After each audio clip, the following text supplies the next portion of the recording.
আমার হৃদকে মারল কে জানতে চাইছি আমি। ওনার এমন করে জোরে চেঁচানোর ফলে সবাই খানিকটা কেঁপে ওঠে।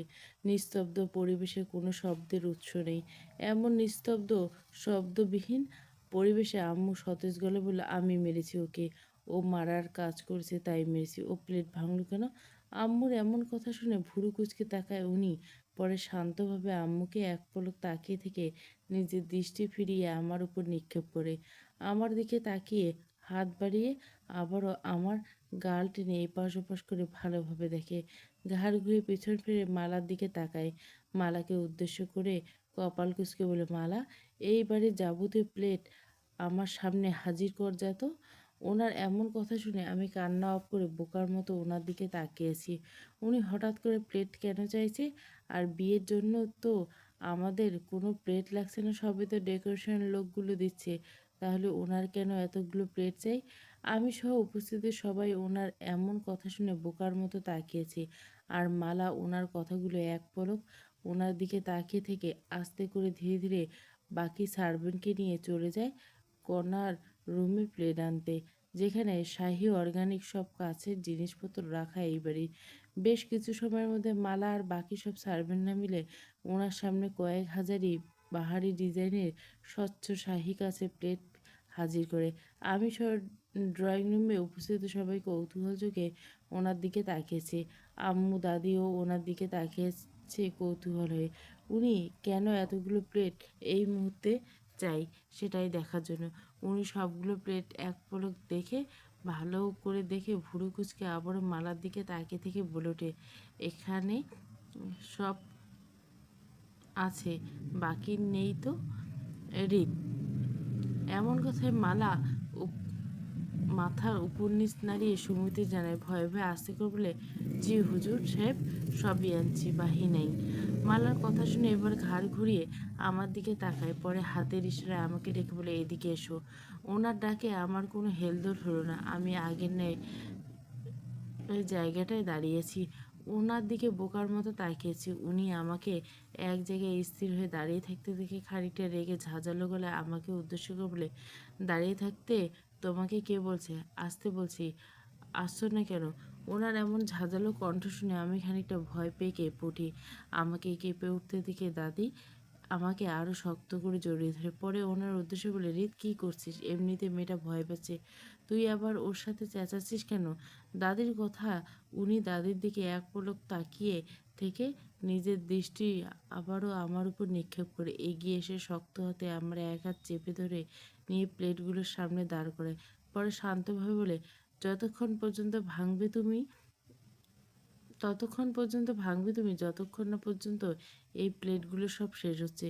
ওনার এমন কথায় আমার চোখ বড় বড় হয়ে ওঠে। মুহূর্তে এত দামি দামি শাহী প্লেট ভাঙবো আমি? অসম্ভব। আম্মু তো আমাকে কেটে কুচি কুচি করে জলে ভাসিয়ে দেবে। আম্মুর কথা মাথা আসতে আমি ঘাড় ঘুরে আম্মুর দিকে তাকাই। আমার সাথে সাথে আম্মু চোখ বড় বড় করে তাকিয়েছে ওনার দিকে। শুধু আম্মু নেই, একা নয়, বাড়ির উপস্থিত সবাই চোখ বড় বড় করে তাকিয়েছে ওনার দিকে। সবার এমন করে তাকানোর অপেক্ষা করে আবার আমাকে উদ্দেশ্য করে বলে, রিত, তুমি যদি এগুলো না ভাঙো তাহলে আই সোয়ার আমি তোমাকে ভেঙে দেবো। তাই কোনো শব্দ না করে জাস্ট ফিনিশ ইট। ওনার এমন শান্তভাবে কিলার হুমকিতে আমি ভয়ে কাচুমুচু করতে থাকি। কি করব কিছু ভেবে না পেরে আস্তে করে একটা প্লেট হাতে নিয়ে পাশ থেকে আম্মু আমার হাতটা চেপে ধরে আমার হাত থেকে প্লেট নিয়ে নেয়। আম্মুকে প্লেট নিতে দেখে উনি খানিকটা কপাল কুঁচকে তাকায় আম্মুর দিকে। পরে আম্মুকে কিছু বলতে না দিয়ে উনি আসিফকে উদ্দেশ্য করে বলে, আসিফ, আমার জন্য হকি স্টিক নিয়ে যা তো। আসিফ দ্রুততার সঙ্গে বলে ওঠে, জি ভাই।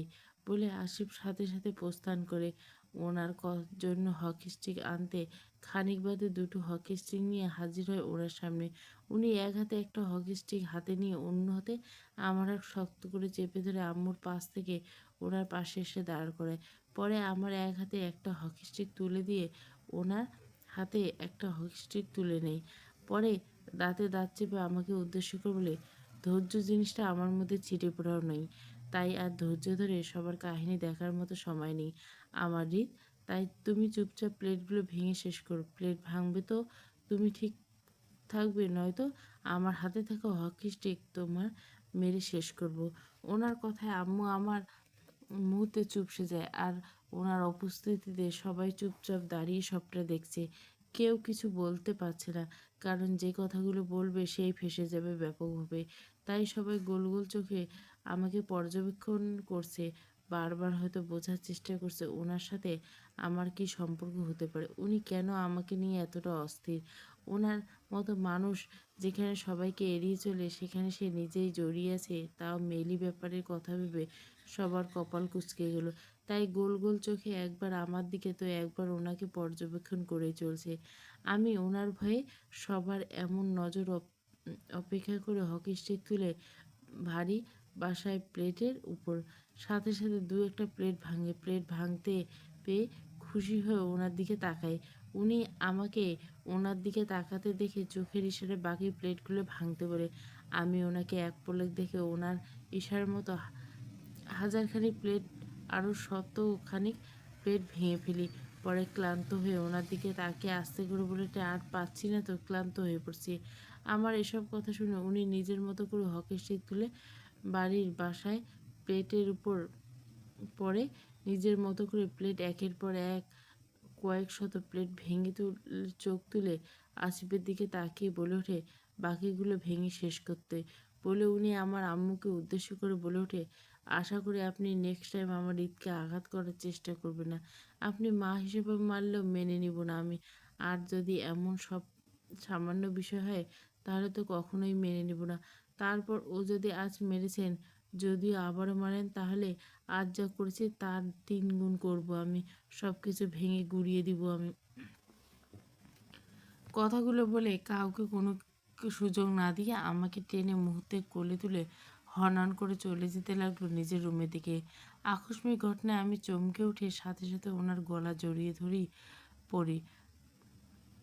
কী হয়েছে বুঝতে পেরে ভয়ে হাত পা ছোটাছুটি করতে লাগি ওনার থেকে বাঁচার জন্য, কিন্তু আমার এমন করে ছোটানোতে বিশেষ কোনো কাজ হলো না।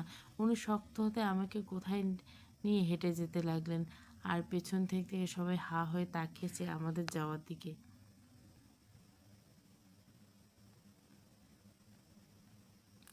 আমার গুণধর স্বামী আমাকে শক্ত করে নিয়ে নিজের রুমের দিকে অগ্রসর হতে লাগলেন। আমি ওনার নিজের রুমের দিকে যেতে দেখে আরও অনেক বেশি করে নিজের হাত পা ছোটাতে লাগে নিজেকে ওনার হাত থেকে জন্য, কিন্তু তাতেও আমার রক্ষা পাচ্ছি না। উনি আমাকে নিয়ে নিজের রুমের দরজার সামনে দাঁড়িয়ে পরে রুমটি বন্ধ থাকায় বাধ্য হয়ে আমাকে নামিয়ে দেয়। আবার হাত বাড়িয়ে এক হাত দিয়ে আমার এক হাত শক্ত করে চেপে ধরার আগে আমি সেই সুযোগ বুঝে ওনার হাত থেকে পালানোর জন্য দৌড় লাগাই হিচকি উল্টো দিকে। আকস্মিক ঘটনায় তাল সামলাতে না পেরে চমকে উঠি। উনি তা আমি না তাকিয়ে বুঝতে পারছি। আমাকে ধরার জন্য হাত বাড়ায়, কিন্তু তার আগে আমি দৌড়াতে লাগি উল্টো দিকে। উনি আমার পিছন পিছন ছুটে পথটা দৌড়ে এসে আমাকে ধরতে না পেরে থেমে যায়। উনি পরে পিছন থেকে খানিকটা চিৎকার করে বলে ওঠে, কাজটা তুমি ঠিক করলে না রিত। তুমি পালিয়ে যাবে কোথায়? তুমি আমার সাথেই সীমাবদ্ধ। তোমার রাস্তায় আমি নিজে, তাই ঘুরে ফিরে তোমার আমাতেই হাঁটতে হবে। এখন পালিয়ে যাচ্ছ, নেক্সট টাইম কীভাবে পালাবে আমিও দেখব। আমাকে জ্বালিয়ে তুমি শান্তি পাবে না, আমি তোমাকে থাকতে দিব না। ওনার এমন সব কথা শুনে আমার দৌড়ানোটা থেমে যায়। মুহূর্তে আমি স্থির হয়ে আসি। উনি যে কি কি করতে পারে সবটাই আমার জানা। এবার আমার সাথে ভয়াবহ কিছু করবে নয়তো। উনি কি কিছু চিন্তা করে রেখেছেন আমার জন্য? আচ্ছা, উনি আমাকে ছেড়ে যাবে না তো? ছেড়ে যাওয়ার কথা মাথায় আসতে মুহূর্তে আমি চমকে উঠি। আচ্ছা, উনি যদি ডলি আপুর জন্য আমাকে ছেড়ে দেয়, তো আমি কি করব? আমি থাকতে পারবো তো ওনাকে ছাড়া? এমন সব কথা মনে হতেই কলিজা কেঁপে ওঠে আমার। তার সাথে সাথে চোখ ভরে আসে মুহূর্তে। টলমলে চোখে আমি সামনের দিকে তাকালে চোখে পড়ল দাদি খানিকটা দৌড়ে আসছে আমার দিকে, সিঁড়ি বেয়ে উপরের দিকে আমার সামনে এসে দাঁড়িয়ে পরে আমাকে নিজের বুকের সাথে চেপে ধরে হাঁপিয়ে ওঠা কণ্ঠে উত্তেজিত হয়ে আমাকে উদ্দেশ্য করে, তুই ঠিক আছিস তো সোনামা? রিত তোকে কিছু করেনি তো? কথা বলে করলে দাদি আমাকে নিজের বুকের থেকে উঠিয়ে আমার দুগাল নিজের দু হাতে আঁকড়ে ধরে আমাকে ভালো করে দেখে নিয়ে আবারও আদর সুরে বলে ওঠে, আজ যা হয়েছে তার জন্য সরি রে সোনামা, আর হবে না এমনটা। তোকে আগলে রাখবো সব কিছু থেকে। আর আমাকে ছেড়ে কোথাও যাবি না, একদম আমার সাথে সাথে থাকবি তুই। আমি চাই না আমার আর যেটা হয়েছে সেটা বারবার হোক। বলে দাদি আমার চোখের পানি মুছে দেয় নিজে হাতে। আমি দাদির কথায় মাথা নাড়িতে সুমতি জানাই যে দাদির সাথে থাকবো, আর কোথাও যাব না। দাদি আমার সুমতি পেয়ে হাসি মুখে আমার এক হাত চেপে ধরে টেনে নিয়ে যেতে লাগলো নিজের সাথে। আমি দাদির পিছন পিছন যেতে লাগলাম চুপচাপ। দাদির সাথে যেতে যেতে আবার ঘাড় ঘুরিয়ে পিছন ফিরে তাকাই ওনার দিকে। উনি আমার দিকে তীক্ষ্ণ দৃষ্টিতে তাকিয়েছে, চোখ মুখে এক অজানা দৃষ্টি। ওনার এমন দৃষ্টি মানে এই মুহূর্তে আমি বুঝতে পারছি না। তাই ওনার থেকে আস্তে করে নিজের দৃষ্টি ফিরিয়ে নিই। কেন জানি সবটা ঘোলাটে লাগছে আমার কাছে। সব কিছু চেনে, তারপরেও সব কিছু বড্ড পরপর ভাব। অদৃশ্য বেড়াজালে আটকে পড়ে আছি আমি। খানিকটা রেগে দাঁড়িয়ে আছে ফিয়া, তার সামনে দাঁড়িয়ে আছে আরিফ। চোখে মুখে একরাশ বিরক্তি ফুটে উঠছে তা। আরিফকে দেখে বুঝতে পারবে ফিয়া, কিন্তু আরিফের বিরক্তি লাগা ভাবটা অপেক্ষা করে নিজের রাগটা ঝাড়তে এসে ফিয়া। কারণ কাল রাতে আসিফ আসার পর থেকে ফিয়া তার সাথে কথা বলার চেষ্টা করে যাচ্ছে, কিন্তু আরিফ তাকে বরাবরই এড়িয়ে চলছে। তাকে কথা বলার কোনো সুযোগ দিচ্ছে না। তাই বাধ্য হয়ে আরিফের পদ আটকে দাঁড়িয়ে ফিয়া যায়। হোক না কেন এই মুহূর্তে কথা বলে দম নেবে ফিয়া, তার আগে নয়। ফিয়া রেগে চাপা সুরে ভুরু কুচকে বলে ওঠে, কী সমস্যা? তোমার কি সমস্যা আমি কি করে বলবো? বিরক্তি নিয়ে আরিফের এমন কথায় রেগে যায়, পরে চোখ গরম করে কপট রাগ দেখে বলে, আমি আমার সমস্যার কথা আপনাকে বলছি। আমি জানতে চাইছি আপনার কোনো সমস্যা? আমাকে এড়িয়ে চলছেন কেন? আমার কোনো সমস্যা নেই, পথ ছাড়ুন আপনি। আমি আপনাকে কোনো রকম এড়িয়ে চলছি না, আমি এমনই, আমার থেকে দূরে থাকুন আপনি। আমি যেমন দেখতে তেমনটা কিন্তু মোটেও নেই। তাই আমাকে জ্বালাতে এসে না আপনি নিজেই জ্বলে ওঠেন। তাই সাবধান করছি, দূরে থাকুন। কথাগুলো বলে আরিফ ফিয়াকে কিছু না বলে ফিয়ার পাশ কাটিয়ে চলে যেতে লাগলো হনহন করে। আরিফ ফিয়ার মনের অবস্থা বুঝতে পারছে আবার অনেক একে। তাই সে ফিয়াকে বরাবরের মতো এড়িয়ে চলছে। সে চায় না তার জন্য তার বোনের সংসারে কোনো রকম অশান্তির সৃষ্টি হোক। তাই সে এক প্রকার ফিয়ার থেকে পালিয়ে বাঁচতেছে। কিন্তু তা আর পারছে কই। ফিয়ার জন্য যেখানে যাচ্ছে সেখানে এসে হাজির হচ্ছে তার সামনে। তাই সে মনে মনে ঠিক করে নিয়েছে আর বিয়ের ঝামেলা চুকিয়ে পাড়ি জমাবে নিজ গন্তব্যে। কথাগুলো ভাবতে ভাবতে আরিফ নিজ রুমে দিকে চলে যায়। ফিয়া আরিফের যাওয়ার দিকে রেগে তাকিয়ে থাকে, মাথা তার জন্য অন্য চিন্তা। যাই হোক, আরিফকে ছাড়বে না কখনো। সে আরও বড় জেদি মেয়ে। যা করা প্রয়োজন হোক না কেন, আরিফকে সে বুঝিয়ে ছাড়বে তার ভালোবাসাটা। নিহাপুর মেহেন্দি ছোঁয়া কিছুক্ষণ পর সবাই সবার মতো রেডি হচ্ছে। আপু আজ নিজেকে সাজিয়েছে গাঢ় সবুজ রঙের লেহেঙ্গা, আর বাকিরা সবাই গোল্ডেন আর হালকা সবুজ লেহেঙ্গা সাজিয়েছে। আমি সবার মতো করে নিজেকে সাজাতে পারিনি অজানা এক কারণে।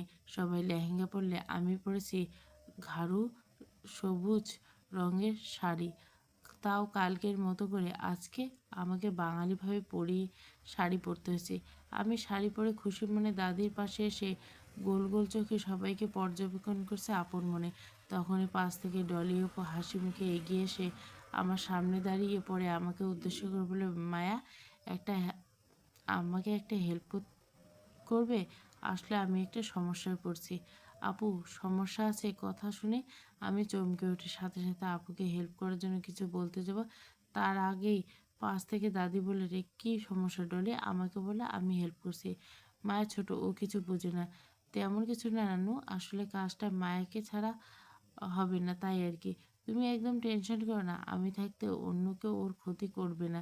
আমি আছি তো ওর জন্য। এখন আমার ওকে খুব দরকার, প্লিজ তুমি কিছু বলো না, ও আবার চলে আসবে তো। ডলি অপুর এমন কথায় দাদি তীক্ষ্ণ দৃষ্টিতে তাকিয়ে থেকে আমাকে ডলি অপুর সাথে যাওয়ার জন্য সুমতি জানায়। সুমতি পাওয়ার সাথে সাথে ডলি অপু শক্ত হাতে আমার এক হাত চেপে ধরে দাদিকে হাসি মুখে বিদায় জানিয়ে নিজের সাথে করে আমাকে নিয়ে যেতে লাগলো নিচের দিকে। পরে আমাকে একটা অন্ধকার রুমে ধাক্কা দিয়ে ফেলে দিয়ে নিচে ফ্লোরের উপর। আমি ধাক্কা খেয়ে উপুড় হয়ে পড়ি ফ্লোরের উপর। ডলে উপর রুমের দরজাটা আটকে শক্ত হাতে আমার চুলের মুঠো ধরে নিজের দিকে ফেরাই।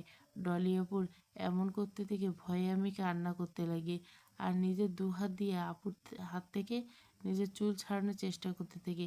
এই মুহূর্তে কী করব কিছুই জানি না। আর আপু আমার সাথে এমন কেন করছে তাও বুঝতে পারছি না।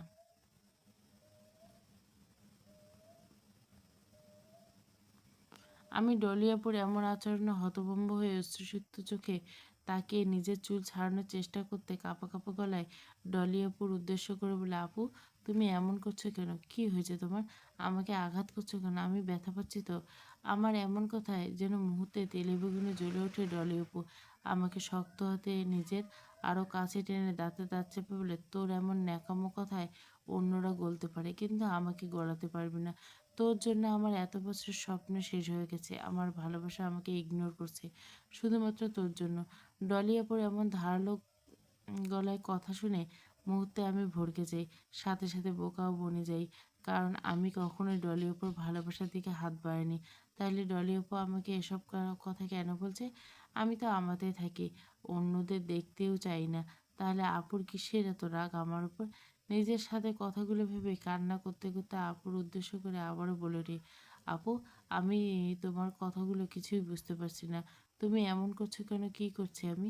আর আমি তোমার কোনো স্বপ্ন ভালোবাসা কিছুই শেষ করিনি। বিশ্বাস করো আপু, সব করছিস, সবটাই তুই করছিস। সব কিছু তোর জন্য হয়েছে। কী করছি আমি বলবি তো? তুই আমার ভালোবাসা, আমার হৃদকে আমার কাছ থেকে দূরে করতে চাইছিস। তোর জন্য হৃদ আমার সাথে খারাপ ব্যবহার করছে, যেটা কখনোই করিনি। হৃদ শুধু আমাকে ভালোবাসে, আমরা দুজন দুজনকে অনেক ভালোবাসি। মাঝদি তুই আমাদের জীবনটা কাটা হয়ে গেলি। তোর জন্য আমার হৃদ আমার তার পরিবারের কথাই তোকে ওর সামনে মেনে নিছে, নয়তো কখনোই হয়, নয়তো তোর মতো মেয়েকে কবে সে তার জীবন থেকে উপড়ে ফেলে দিত।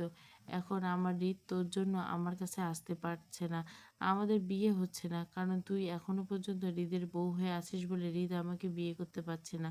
আর হ্যাঁ, এসব কিছু হয়েছে শুধু তোর জন্য। হ্যাঁ, শুধু তুই দায়ী এর জন্য। আপুর এমন কথায় আমি মুহূর্তে এক যা কষ্ট ভরা করলো আমার।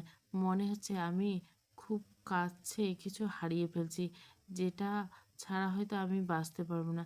আমার স্বামীর সাথে তো আমার তেমন ঠিক করে একটা দিনও কথাও বলিনি। তাহলে ওনাকে হারানোর ভয়টা আমাকে এইভাবে জেঁকে বসেছে কেন?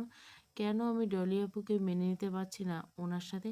কেন আমার মনে হচ্ছে ওনাকে বেঁধে রেখে দেয় আমিতে, যাতে কখনো আমি ছাড়া অন্য কাউকে দেখতে না পায়?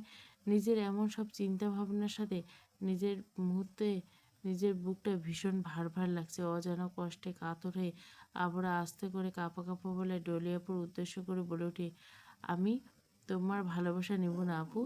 তোমার ভালোবাসা তোমারই থাকবে। আমাকে বলো, করতে পারি তোমাদের জন্য।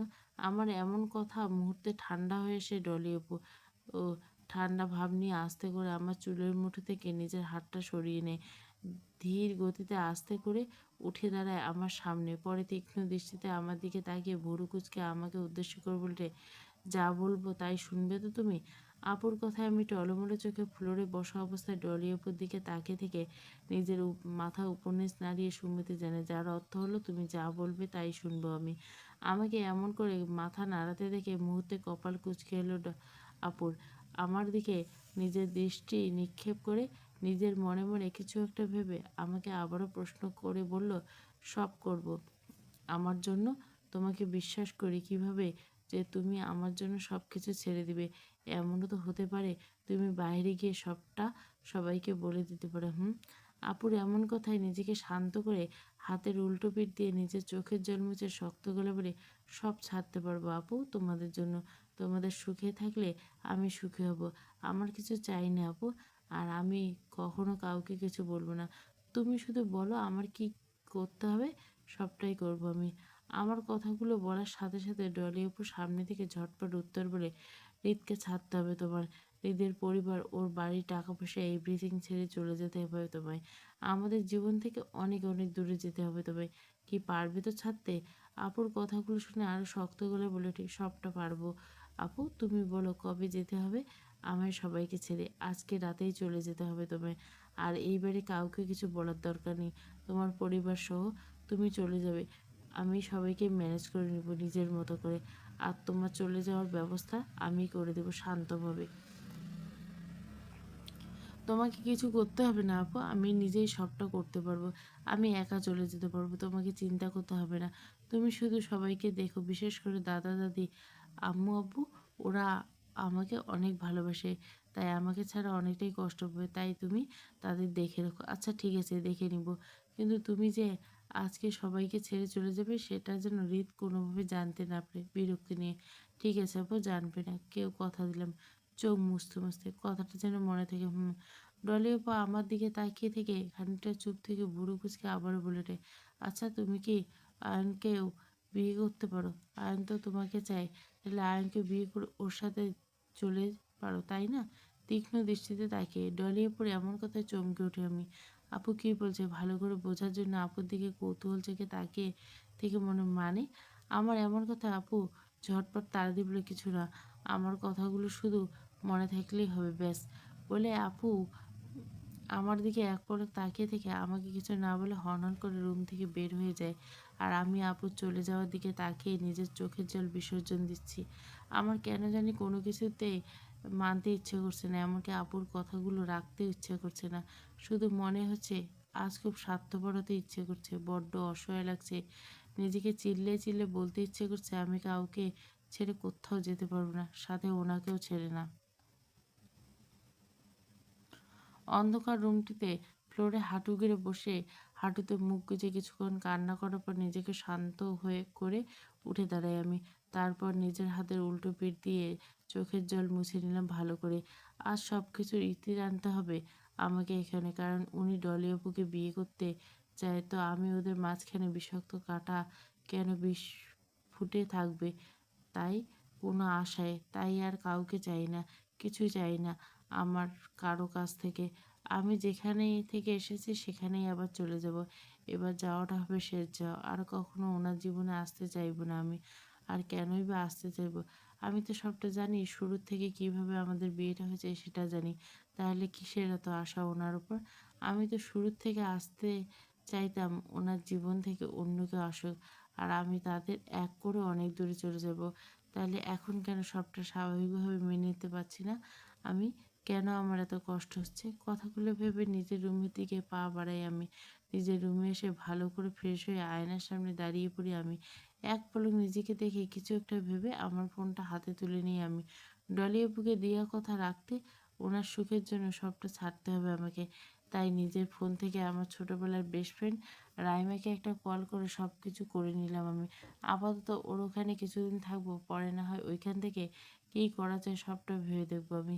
এখন আপাতত এই বাড়ি ছাড়তে হবে, সেটাই মূল বিষয়। রাইমার সাথে কথা বলে আমি কল কেটে আবার আয়নার দিকে তাকিয়ে নিজেকে পর্যবেক্ষণ করে চোখ মুখ হালকা ফোলা ফোলা আছে এখনো পর্যন্ত। হাত মুখ ধোয়ার ফলে মুখে কোনো রকম মেকআপ নেই, গায়ে শুধু সবুজ শাড়িটা জড়িয়েছে। তাই আর অতিরিক্ত কিছু না ভেবে বেরিয়ে পড়ে ছাদে। উদ্দেশ্য দাদাদের কাছে যাব, বাকিটা সময় তাদের কাছে থাকতে চাই। এটাই আমার শেষ হবে ওনাদের সাথে। বা আমাকে তো পরে পাচ্ছি, কিন্তু তাদের আর কখনো পাবো না। এইসব কিছু ভেবে ধীর গতিতে হেঁটে হেঁটে ছাদে উঠে দাঁড়াই আমি। দরজার সামনে দাঁড়িয়ে এক পলক সবাইকে পর্যবেক্ষণ করে হুট করে সামনে এসে হাজির হয়ে পড়ে আয়ন ভাইয়া। বেশ চিন্তিত দেখাচ্ছে তাকে, হয়তো কিছু নিয়ে বেশ টেনশনে আছে ভাইয়া। হঠাৎ করে আয়ন ভাইয়া আমার সামনে দাঁড়িয়ে পড়তে সাথে সাথে ভয়ে চমকে উঠি আমি। আমাকে চমকে উঠতে দেখে আয়ন ভাইয়া দ্রুততার সঙ্গে খানিকটা এগিয়ে এসে আমার দু হাত নিজের হাতের মুঠে নিয়ে চিন্তিত সুরে বলে, তুমি ঠিক আছে তো মায়ের পাখি? তোমাকে এমন দেখাচ্ছে কেন? আর এতক্ষণ কোথায় ছিলে? সেই কবে থেকে পাগল পাগল হয়ে খুঁজে বেড়াচ্ছি আমি তোমাকে। কই ছিলে তুমি? আয়ন ভাই আমাকে নিয়ে এতটা অস্থির দেখে মুহূর্তে ডলি অপুর বলা কথাগুলো মনে পড়ে যায় আমার। আয়ন ভাইকে আমি বিয়ে করতে পারবো, এই বিষয়টা ভেবে আমি স্থির হয়ে শান্ত দৃষ্টিতে আয়ন ভাইয়ের চোখে মুখের দিকে দৃষ্টি স্থির করি। আমাকে স্থির দৃষ্টিতে ভাইয়ের দিকে এমন করে তাকিয়ে থাকতে দেখে আয়ন ভাই হয়তো কিছু বুঝতে পেরেছে না আমার মনের অস্থিরতা। তাই আয়ন ভাইয়া আমার দুহাত শক্ত করে চেপে ধরে খানিকটা আবেগপ্লুব্ধ হয়ে শান্তভাবে আমাকে উদ্দেশ্য করে বলে ওঠে, মায়ের পাখি এমন করছো কেন তুমি? কি হয়েছে তোমার? কেউ কিছু বলেছে তোমাকে? আমাকে বলো তুমি, তোমাকে আজ এতটা অগোছালো লাগছে কেন? সত্যি পাখি মায়ের পাখি সত্যিটা বলো না কি হয়েছে তোমার, বলবে না আমাকে? আয়ন ভাইয়ের এমন আবেগপ্লুত হয়ে বলা কথাগুলো শুনে আমি নিজেকে আর শান্ত রাখতে পারিনি। ভাইয়ের হাতে নিজের হাতটা রাখা অবস্থায় স্বাভাবিকভাবে শক্ত গলায় বলে ওঠে, আমাকে বিয়ে করবে না আয়ন ভাইয়া? আমি তোমার ভাইয়ের থেকে মুক্তি পেতে চাই এখন। আমার আর কিছুই ভালো লাগছে না, প্লিজ। আমি আর ওনার জীবনে বিষাক্ত কাঁটা হয়ে থাকতে পারছি না, আর না বাড়াতে চাইছি কোনো রকম তিক্ততা ওনার জীবনে। তাই আমি এই সম্পর্কের বেড়াজালে নিজেকে আর জড়িয়ে রাখতে চাই না। আমার এখন মুক্তি চাই। তুমি দিতে পারবে আমাকে তোমার ভাইয়ের কাছ থেকে মুক্তি? আমার এমন শক্ত গলায় কথাগুলো শুনে মুহূর্তে আয়ন ভাইয়ের হাত থেকে আমার হাত দুটো ছেড়ে দেয়।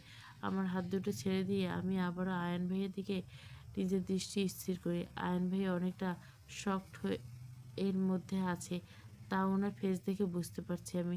হয়তো আমার থেকে এমন কিছু শোনার জন্য মোটে আশা করেনি ভাইয়া, তাই অবাক হয়ে অদ্ভুত দৃষ্টিতে তাকিয়েছে আমার চোখে মুখে দিকে। আমি ভাইয়ার এমন করে তাকাতে দেখে দীর্ঘশ্বাস ছাড়লাম নিঃশ্রুপে। আমি জানি আয়ন ভাইয়া এটা কখনোই করবে না, শত হলো নিজের ভাই বলে কথা।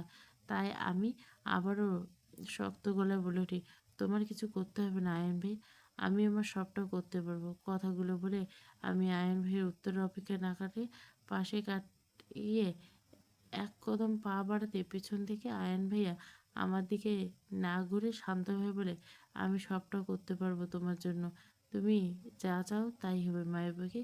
আয়ন ভাইয়ের কথাগুলো শুনে অনুভূতি শূন্য হয়ে পিছনে না ফিরে চাপা সুরে বলে ওঠে, আশায় রইলাম আমি।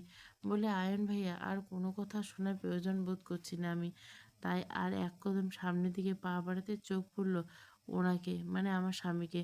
উনি হিংস্রভাবে টকবক ওঠা রক্তলাল চোখে আমার দিকে তাকিয়েছে। হয়তো আমার আর আয়ন ভাইয়ের সব কথা উনি শুনতে পারছেন, আর শোনার কথা, কারণ উনি আমার থেকে 10 কদম সামনে দাঁড়িয়েছেন আর আয়ন ভাই আমার থেকে 2 কদম পিছনে দাঁড়িয়েছেন। আমি তাদের মাঝখানে অনুভূতি শূন্য চোখে তাকিয়ে ওনার দিকে করুণ চোখে। উনি প্রচণ্ড রাগে হাতে থাকা ওয়াইনের গ্লাসটা শক্ত করে চেপে ধরে মুহূর্তে ভেঙে ফেলে। আমি হঠাৎ করে এমন কিছু করবে আমি ভাবতে পারিনি। গ্লাসটা ভাঙার সাথে সাথে অনর্গল অঝোর ধারা রক্ত ঝরতে থাকে ওনার হাত থেকে, সাথে কিছু ভাঙ কাঁচ ভাঙা ঢুকছে। আমি এখন থেকে দেখতে পাচ্ছি। ওনাকে এমন করতে দেখে মুহূর্তে আমার কান্না চলে আসে ওনার জন্য। তাই নিজেকে আর ধরে রাখতে না পেরে কান্না করে দিয়ে ওনার দিকে দ্রুত পায়ে বাড়াতে, কিন্তু মাঝপথে এসে আমার পা থেমে যায় অটোমেটিক্যালি ডলি অপুকে দেখে। ডলি অপু পাশ থেকে দ্রুত এসে ওনার হাতটা নিজের হাতে নিয়ে বেশ উত্তেজিত কণ্ঠে ওনাকে অনেক কিছু বলছেন, কিন্তু তখনও ওনার দৃষ্টি ছিল সামনে আমার দিকে। আমি ডলি অপুকে দেখে চুপচাপ দাঁড়িয়ে পড়ি। ওনার সামনে এর চেয়ে আর আগানোর ক্ষমতা নেই আমার। আমি চাইলেও পারবো না সেটা করতে। ডলি অপু ওনার হাতটা বেশ মনোযোগ সহকারে দেখতে দেখতে আচমকা দৃষ্টি পড়ে আমার দিকে। আমাকে ওনার দিকে স্থির দৃষ্টিতে তাকিয়ে থাকতে দেখে কপাল কুঁচকে এলো ডলি অপুর। পরে আমার দিকে তীক্ষ্ণ দৃষ্টিতে তাকিয়ে থেকে নিজের চোখ তুলে তাকায় দিকে। ওনার দৃষ্টি আমার দিকে স্থির দেখে সাথে সাথে রেগে যায় ডলি অপু। কিন্তু ওনার সামনে আমাকে কিছু বলতে না পারায় ডলি অপু ওনার এক হাত বাহু নিজের সাথে শক্ত করে জড়িয়ে ধরে চোখ গরম করে তাকায় আমার দিকে। আমি ডলি অপুর এমন দৃষ্টি মানে বুঝতে পেরে ওনাকে একবার এক পলক দেখে নিয়ে চুপচাপ ওখান থেকে ধীর পায়ে কাউকে কিছু না বলে আসি দাদির পাশে। দাদির পাশে আসতে দাদি হাসি মুখে আমাকে এক হাতে জড়িয়ে নেয় নিজের বুকের মধ্যে। পরে আমাকে উদ্দেশ্য করে বলে, কী হয়েছে সোনামা, মুখটা এমন শুকনো শুকনো লাগছে কেন? দাদির এমন কথায় আমি দাদিকে শক্ত করে 2 হাতে জড়িয়ে ধরে বুকের উপর মাথা রেখে আবারও সামনের দিকে ওনার দিকে উপর নিজের কাতর দৃষ্টি স্থাপন করে সাথে সাথে দুজনের চোখাচোখি হয়েছে। উনি তখনই হিংস্রভাবে তাকিয়েছিল আমার দিকে, আর ডলি আপু ওনার বাহুতে মাথা রেখে দাঁড়িয়েছে। উনি এতটাই রেগে আছে আমার দিকে তাকিয়ে থেকে যে ডলি আপু যে ওনার পাশে দাঁড়িয়েছে ওনার বাহুতে মাথা রেখে, সেটা হয়তো খেয়াল করেনি উনি। তা ওনার আচরণে বুঝতে পারছি আমি। কিন্তু ওনার এত কিসের রাগ আমার উপর? কি চাই উনি আমার থেকে? উনি যা চাই সবটাই তো দিচ্ছি ওনাকে, তাহলে আর কি চাই ওনার? এমন সব কথাগুলো চিন্তা করতে ভাবনায় দাদি আমার মাথায় আদুরে হাত বুলিয়ে দিতে দিতে নরম সুরে বললেন, সোনামা। দাদির আবেগপ্লুত কণ্ঠে কথা শুনে আমি আস্তে করে বলি, কিছু হয়নি দাদি, আমার মুখে না মেকআপ কারণে চুলকাচ্ছিল বড্ড, তাই ধুয়ে এসেছি। আর মুখে মেকআপ না থাকায় আমার কাছে আমাকে শুকনো শুকনো লাগছে। তুমি বুঝতে পারছো না, তাই বুঝি হাসি মুখে। হ্যাঁ। কথাগুলো বলে আবারও সামনের দিকে তাকাই আমি। ছাদের সবটা পর্যবেক্ষণ করে চারপাশে চোখ বুলে আমি। চারপাশে চোখ বুলিয়ে স্টেজে মেহেন্দির অনুষ্ঠানের দিকে নিজের দৃষ্টি স্থির করতে যাব, ঠিক তখনই চোখে পড়লো ছাদের কর্নারে একপাশে ফিয়া আর আরিফ ভাইয়ের উপর। দুজনে একসাথে দেখে চোখ ছোট ছোট হয়ে আসে আমার। তাই ভালো করে তাকাতে চোখে পড়লো ফিয়া আরিফ ভাইকে শক্ত করে চেপে ধরে আছে দেওয়ালের সাথে। ফিয়ার চোখ মুখ শুক ভাব থাকলো, আরিফ ভাইয়ের চোখে মুখে ছিল বেশ বিরক্ত। হয়তো ফিয়াকে নিয়ে তার বিরক্তির কারণটা। ফিয়া বেশ কিছু কথা আরিফ ভাইকে বলেছে, দ্রুত বেশি হওয়ায় কিছু শুনতে পারছি না আমি। আরিফ ভাইয়ের বিরক্তি নিয়ে সবটা শুনে রেগে ফিয়াকে নিজের কাছ থেকে সরিয়ে শক্ত গলায় অনেক কিছু শোনায়। ফিয়া পরে ফিয়ার কোনো রকম কথা না শুনে ওইখান থেকে সাথে সাথে হনহনিয়ে চলে আসে স্টেজের দিকে ভাইয়ার। আর আরিফ ভাইয়ের এমন আচরণের সাথে সাথে কান্না করে দেয় ফিয়া টলমলে চোখে তাকিয়ে থেকে আরিফ ভাইয়ের চলে যাওয়ার দিকে। আরিফ ভাইয়া যদি একবার পিছন ফিরে তাকাতো তাহলে হয়তো দেখতে পেত ফিয়া অশ্রুসিক্ত দুই নয়ন। সবই ঠিক আছে, কিন্তু ফিয়ার সাথে আরিফ ভাইয়ের এমন খারাপ আচরণ কেন করলো? আর ফিয়া এবার ভাইয়ের সাথে এমন কেন করছিল? সবটা আমার মাথায় প্রশ্ন আকারে ঘুরপাক খাচ্ছিল। নিজের সব প্রশ্ন নিজের মাথাতে রেখে অজানা আবেশে চোখ বন্ধ করে রাখি দাদির বুকে। আমার কিছুই ভালো লাগছিল না এই মুহূর্তে, তাই আরিফ ভাইয়ের ফিয়ের বিষয়টা ঘাটতে ইচ্ছে করলো না। তাই আমি চুপচাপ দাঁড়িয়ে আছি দাদির বুকে মাথা রেখে। এখন ভোর 4টা বাজে। ঢাকা কমলাপুর রেল স্টেশনে একপাশে অনুভূতিহীন হয়ে বসে আছি। গন্তব্যহীন মঞ্জিলের উদ্দেশ্যে বেরিয়ে পড়েছি আমি। কিছুক্ষণ আগে এখানে এসে পৌঁছে আমি। খান বাড়ি থেকে বের হতে সবটাই সাহায্য করছে ডলি আপু ও তার পরিবার। ওনার সাহায্য না করলে হয়তো কখনো খানবাড়ি থেকে পালাতে সফলতা অর্জন করতে পারতাম না। ডলি আপু কোনো রকম একটা গাড়িতে উঠিয়ে দিয়ে তাড়া দিয়ে পাঠিয়ে দেয় আমাকে। আমি কোথায় যাচ্ছি সেটার খবর নেওয়ার প্রয়োজন বোধ করেনি ডলি আপু।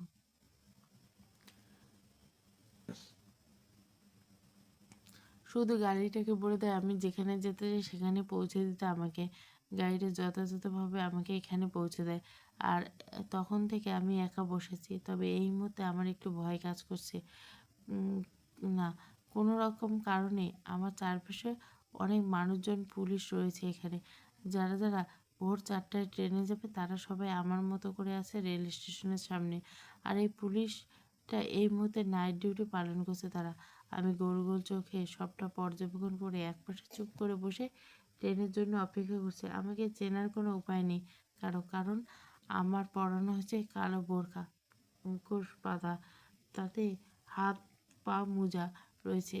আমাকে এসব পরিয়ে বাসা থেকে বের করতে সাহায্য করছেন ডলি আপুর পরিবার। আর আমি আশায় ওনাকে এক পলক দেখে জন্য ওনার রুমে গিয়েছিলাম, কিন্তু তখনও উনি ওনার রুমে ছিল না, হয়তো কোথাও গিয়েছিলেন, তাই আমি শেষ দেখাটাও দেখতে পাইনি। বাকি সবাইকে দেখে এসেছে যার যার রুমে ঘুমাচ্ছে বেশ ক্লান্ত হয়ে শান্ত মতো, তাই সবাইকে রুমে গিয়ে এক পলক দেখতে আর কোনো ঝামেলা পোহাতে হয়নি। আমার এমন সব চিন্তা ভাবনার মাঝে ঝকাঝকা শব্দ করে সামনে এসে হাজির হয়ে পড়ে আমার চলে যাওয়ার ট্রেনটি। আমি এক পলক ট্রেনটির দিকে তাকিয়ে হাতে থাকা ছোট্ট ব্যাগটা নিয়ে আস্তে করে উঠে পড়ি ট্রেনে। পরে নিজের সিট খুঁজে বসে পড়ে আস্তে করে। আমি ট্রেনে ওঠার বসার খানিক বাদে ট্রেন ছেড়ে দেয় গন্তব্যের উদ্দেশ্যে। আমি ট্রেনটি চলতে দেখে অনুভূতি শূন্য চোখে তাকাই জানলার দিকে, বাইরের দিকে। বড্ড কান্না পাচ্ছে কিছুতে, সব কিছুতেই। কিসের এত জড়তা নিজের মধ্যে বুঝতেই পারছি না। তাই আমি সেই জড়তা নিয়ে বসে আছি জড়সড় হয়ে সিটের মধ্যে। ট্রেনে হালকা আচ্ছন্ন অন্ধকার রুমে বসে আছে আমি। আমার পাশের সিটে বসে আছে মধ্যবয়স্ক একটা মহিলা। মহিলাটিকে নিয়ে আপাতত আমার কোনো চিন্তা ভাবনা আসছে না, আর না হচ্ছে অন্য কোনো বিষয়ে অনুভূতি। আমি অনুভূতি শূন্য চোখে এক পলক মহিলাটিকে দেখে আবারও আস্তে করে জানলার দিকে বাইরে তাকাই। বাইরে দিকে কিছুক্ষণ তাকিয়ে থাকার পর অবশেষে চোখ নেমে আসে আমার। আমি আস্তে করে চোখ দুটো বন্ধ করতে তলিয়ে গেলাম ঘুমের রাজ্যে। হঠাৎ বিকট শব্দ কানে এসে ঘুম থেকে ধূর পালিয়ে উঠলাম আমি। ধূর পালিয়ে অবস্থায় চারপাশে চোখ বুলিয়ে নিজের অবস্থান বোঝার চেষ্টা করতে মনে বলল, ভুলে যাওয়ার সময় আমি ট্রেনের সিটের মধ্যে ঘুমিয়ে পড়ছিলাম খানিক সময়ের জন্য, কিন্তু হঠাৎ করে কোথা থেকে শব্দটা আসলো আমাদের চলন্ত ট্রেনের মধ্যে তা বোঝার জন্য জানলা দিয়ে বাইরে তাকাতে বুঝতে পারি আমাদের ট্রেন থামা অবস্থায়। মানে আমি যে ট্রেনটাতে চড়ে এসেছি সেটি এখন মাঝ রাস্তায় আটকা পড়েছে। ট্রেনটি চলতে না দেখে কপাল কুঁচকে এলো আমার। আমার পর মুহূর্তে মনে হতে লাগলো ট্রেনটি কোনো সমস্যার কারণে তো হতে পারে, আর এই জন্য হয়তো মাঝ রাস্তায় ট্রেনটি আটকা পড়েছে। সমস্যা বিশিষ্ট আস্তে আস্তে ঘাড় ঘুরিয়ে তাকাই। হঠাৎ ট্রেন থেমে যাওয়ায় ট্রেনের কক্ষটির ভেতরে সবাই বেশ আতঙ্ক হয়ে বসে আছে। তাদের ফেস দেখে বুঝতে পারছি, তাই সবার দৃষ্টি আমি এক পলক তাকিয়ে থেকে আস্তে করে আবারও চোখ বন্ধ করে ঘুমের রাজ্যে হারিয়ে গেলাম। আমি ঘুমের মধ্যে হালকা নড়ে চড়ে উঠতে নিজেকে আবিষ্কার করি কারো শক্ত হাতে বেড়া চলে। কেউ আমাকে তার দুই হাতে শক্ত করে চেপে ধরে আছে নিজের বুকের মধ্যে। আমি ঘুমের মধ্যে নিজেকে কার বুকে আবিষ্কার করতে খানিকটা নড়াচড়া করার চেষ্টা করতে সে আবারও তার বুকের মধ্যে আমার মাথাটা শক্ত করে চেপে ধরে নিজের সাথে। ব্যক্তিটি এমন করায় মনে হচ্ছে যেন এই মুহূর্তে তার কাছে কেউ তার যত্ন সহকারে আগলিয়ে রাখে, কিছু ছোটাতে চাইছে, আর সে আগলিয়ে রাখছে জোর করে। আমি তখনও ঘুমের রেস তেমন একটা কাটাতে পারিনি, তাই ঘুম ঘুম চোখে ব্যক্তিটির বুকে মাথা রাখা অবস্থায় সামনের দিকে তাকাই। চোখের সামনে কিছু দেখতে না পেয়ে ভালো করে তাকাই। আমি তখনই বুঝতে পারি নিজের অবস্থান। আমি এই মুহূর্তে একটি কারের পেছনে সিটে কারো বুকে মাথা দিয়ে বসে আছি, আর আমার পাশে আছে একজন ড্রাইভার চাচা। উনি সামনে বেশ মনোযোগ সহকারে গাড়ি চালাচ্ছেন, কিন্তু চাচাকে দেখে অদ্ভুতভাবে মনে হচ্ছে আমি হয়তো তাকে চিনি। চেনা বিষয়টা মাথায় আসতে চমকে উঠলাম, কারণ আমি শুধু চাচাকে এই মুহূর্তে আমার চেনা মনে হচ্ছে না, তার সাথে সাথে গাড়িটাও চেনা মনে হচ্ছে। যার বুকে মাথা দিয়ে ঘুমিয়ে আছি তাকে আমার অনেক চেনা চেনা লাগছে। চেনা জিনিসটা ধাপটা পাশেই দেখে উৎসুক মুখে ভয়ে কাচুকুচু করে আস্তে আস্তে করে মাথা খানিকটা উঁচু করে তুলি। তাকায় শক্ত হাতের একটা ব্যক্তি। তখনই সাথে সাথে চোখে পড়লো ওনাকে, মানে আমার গুণধর স্বামীকে। ওনাকে দেখার সাথে সাথে ভয়ে সিঁটিয়ে যাই আমি। ওনার বুকে থাকা অবস্থায় আমি ওনার বুকে আবারও নিজের মাথা গুজে শক্ত করে ওনার শার্টের কলার চেপে ধরে হু করে শব্দ করে কান্না করে বসি। নিজের মনের অবস্থা এই মুহূর্তে ওনাকে বোঝাতে পারবো না আমি, আর না উনি শুনতে চাইবেন। তাই অদ্ভুতভাবে ফেঁসে যাওয়ার বিষয়টা মনে করে ভীষণ কান্না পাচ্ছে। আমাকে কান্না করতে দেখে চোখ খুলে রেগে সাথে সাথে ধাক্কা মেরে পাশের সিটে ফেলে দেয় উনি। আমি তাল সামলাতে না পেরে গাড়ির দরজায় বাড়ি খাই। আমি তেমন একটা ব্যথা না পেলেও মাথায় আংশিক ব্যথা পাই। মাথা ব্যথা পাওয়ার সাথে সাথে ঝিম ধরে বসে থাকে মাথা ব্যথার কারণে। কারণ আমার অ্যাক্সিডেন্টের ফলে আমি এখনও পর্যন্ত তেমন কোনো চাপ নিতে পারিনি মাথায়। তাই হয়তো ওনার সামান্য দেওয়া আঘাতে মাথায় হাত দিয়ে ঝিম ধরে বসে পড়ি। আমাকে এমন করে বসে থাকতে দেখে উনি ডেকে ড্রাইভার চাচাকে মাঝ রাস্তায় গাড়ি থামিয়ে হাতে পানির বোতল নিয়ে আমাকে টেনে বাইরে এনে গাড়ি থেকে পড়ে থাকা পানির বোতলটা আমার মাথার উপর ঢেলে দিতে লাগলো। সম্পূর্ণ পানি আমার মাথার উপর ঢেলে দিয়ে প্রচণ্ড জোরে খালি বোতলটা পাশের রাস্তায় ছুঁড়ে মারে। আর আমি ওনার এমন কাজে মুহূর্তে কেঁপে উঠি। ভেজা ভেজা চোখে তাকায় ওনার দিকে। আমার শরীর যে কালো বোরকাটি ছিল সেটা এখনও আছে। আমার মুখে কোনো রকম মুখোশ নেই। তাই আমি ওনার মাথা ঠান্ডা করার জন্য যে পানিটুকু ঢেলে দেয় সেই পানি আমার সম্পূর্ণ মাথা ভেজার সাথে সাথে আমার শরীরে পানি ভিজে গেছে। আমি ভেজা চোখ মুখ নিয়ে ওনার দিকে ভয়ে ভয়ে নজরে তাকিয়ে থেকে কাঁপা কাঁপা গলায় কিছু বলতে যাব, তখনই উনি আমাকে কিছু বলতে না দিয়ে পাশ থেকে চিৎকার করে বলে, shut up, just shut up. ওনার এমন যে হঠাৎ চিৎকার করতে উঠতে দেখে আমি ভয়ে চমকে উঠি। তাই নিজের অবস্থান দাঁড়িয়ে থেকে নিচু করে ফুঁপিয়ে ফুঁপিয়ে কেঁদে উঠছি।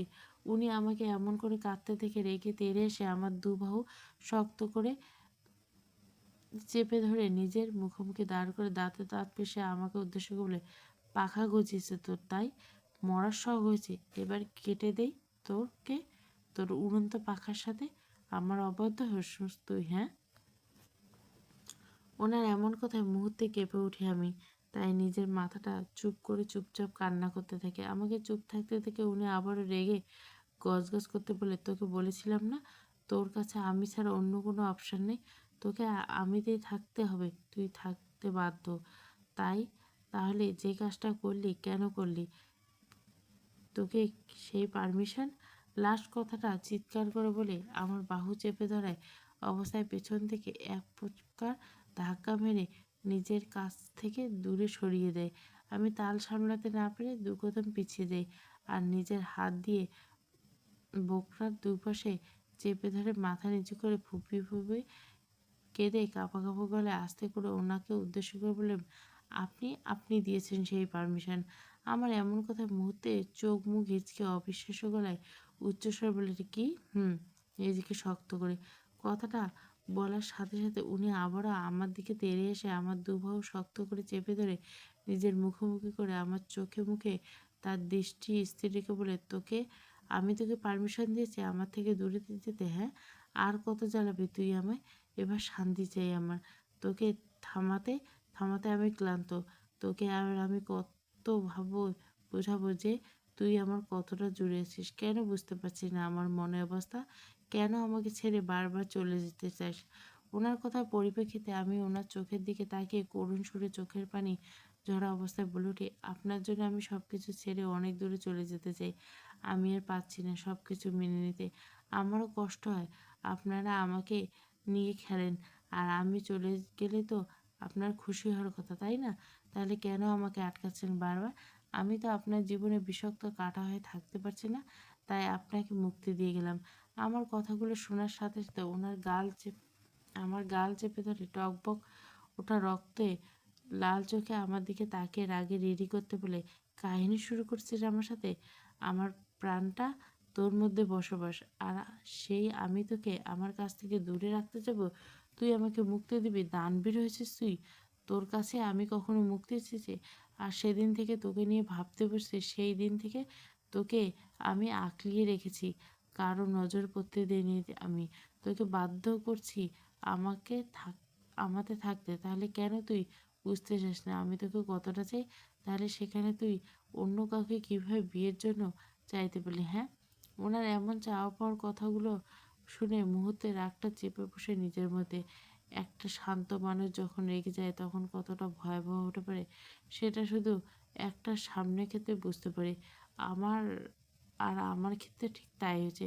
আমি আমার জীবনে কখনো কারো সাথে উঁচু গলায় কথা বলছি কি না সেটা সন্দেহ। আর আজ সব সন্দেহের অবসান ঘটিয়ে চরম পর্যায়ে রাগে গিয়ে ওনাকে নিজের সবটা শক্তি প্রয়োগ করে দেয়। ধাক্কায় নিজের থেকে দূরে সরিয়ে দেয়। আমার এমন ধাক্কায় তাল সামলাতে না পেরে উনি খানিকটা পিছিয়ে যায়। পরে আমার দিকে তাকিয়ে রাগে কটমট করতে করতে কিছু বলতে যাবে, আমি ওনাকে কিছু বলতে না দিয়ে হিতাহিত জ্ঞান হারিয়ে পাগলের মতো নিজের সর্বোচ্চ দিয়ে চিৎকার করলে, কিচ্ছু চাই না আমার, না আপনাকে না অন্য কাউকে, কিচ্ছু চাই না আমার, চাই না চাই না চাই না কিচ্ছু না। আপনি শুনছেন আমার কথা? চাই না আমার কাউকে। আপনারা সবাই শুধু আমাকে কষ্ট দিতে চান, কেউ বুঝতে চান না আমি কী চাই। কথাগুলো বলে আমি ওনার সামনে রাস্তায় হাঁটু গেড়ে বসে পড়ি। 30 সেকেন্ড চুপ থেকে কান্না করে আমার চোখ তুলে তাকাই ওনার দিকে। উনি তখনও আমার দিকে রেগে চোখ মুখ শক্ত করে হাত মুষ্টিবদ্ধ করে দাঁড়িয়েছে।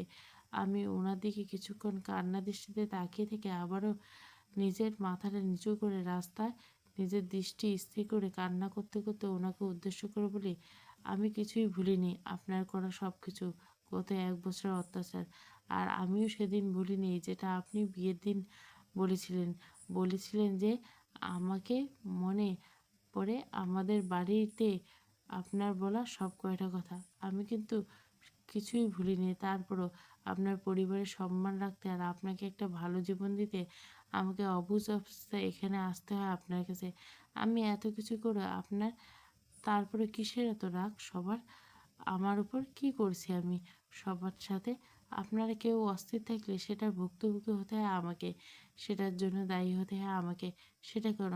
আপনারা সবাই যে যেভাবে বলেন আমি সেইভাবে নাচতে থাকি। উফ, পর্যন্ত করি না। এতে করে আমার ভাগে সবসময় কষ্টের বরাদ্দ থাকে। বলতে পারবেন আপনার? আসলে সবাই স্বার্থপর, নিজের জন্য আমাকে ব্যবহার করে। আমি কি চাই সেটা জানার প্রয়োজন বোধ করে না। তাই আমার কাউকে চাই না, কিছুই লাগবে না। আমার সব কয়টা দূরে থাকুন আমার থেকে। আমি একা থাকতে চাই। আমাকে আমার মতো থাকতে দিন। Please, please, please. কথাগুলো বলে হাঁটু গেড়া অবস্থায় বসে ওনার সামনে কান্না করতে থাকি। উনি আমার সব কয়টা কথা শুনে রেগে দ্রুত গতিতে আমার দিকে তেড়ে এসে আমার সামনে হাঁটু গেড়ে বসে পড়ে এক হাত দিয়ে আমার চুলের মুঠো ধরে অন্য হাতে আমার গলা শক্ত করে চেপে ধরে।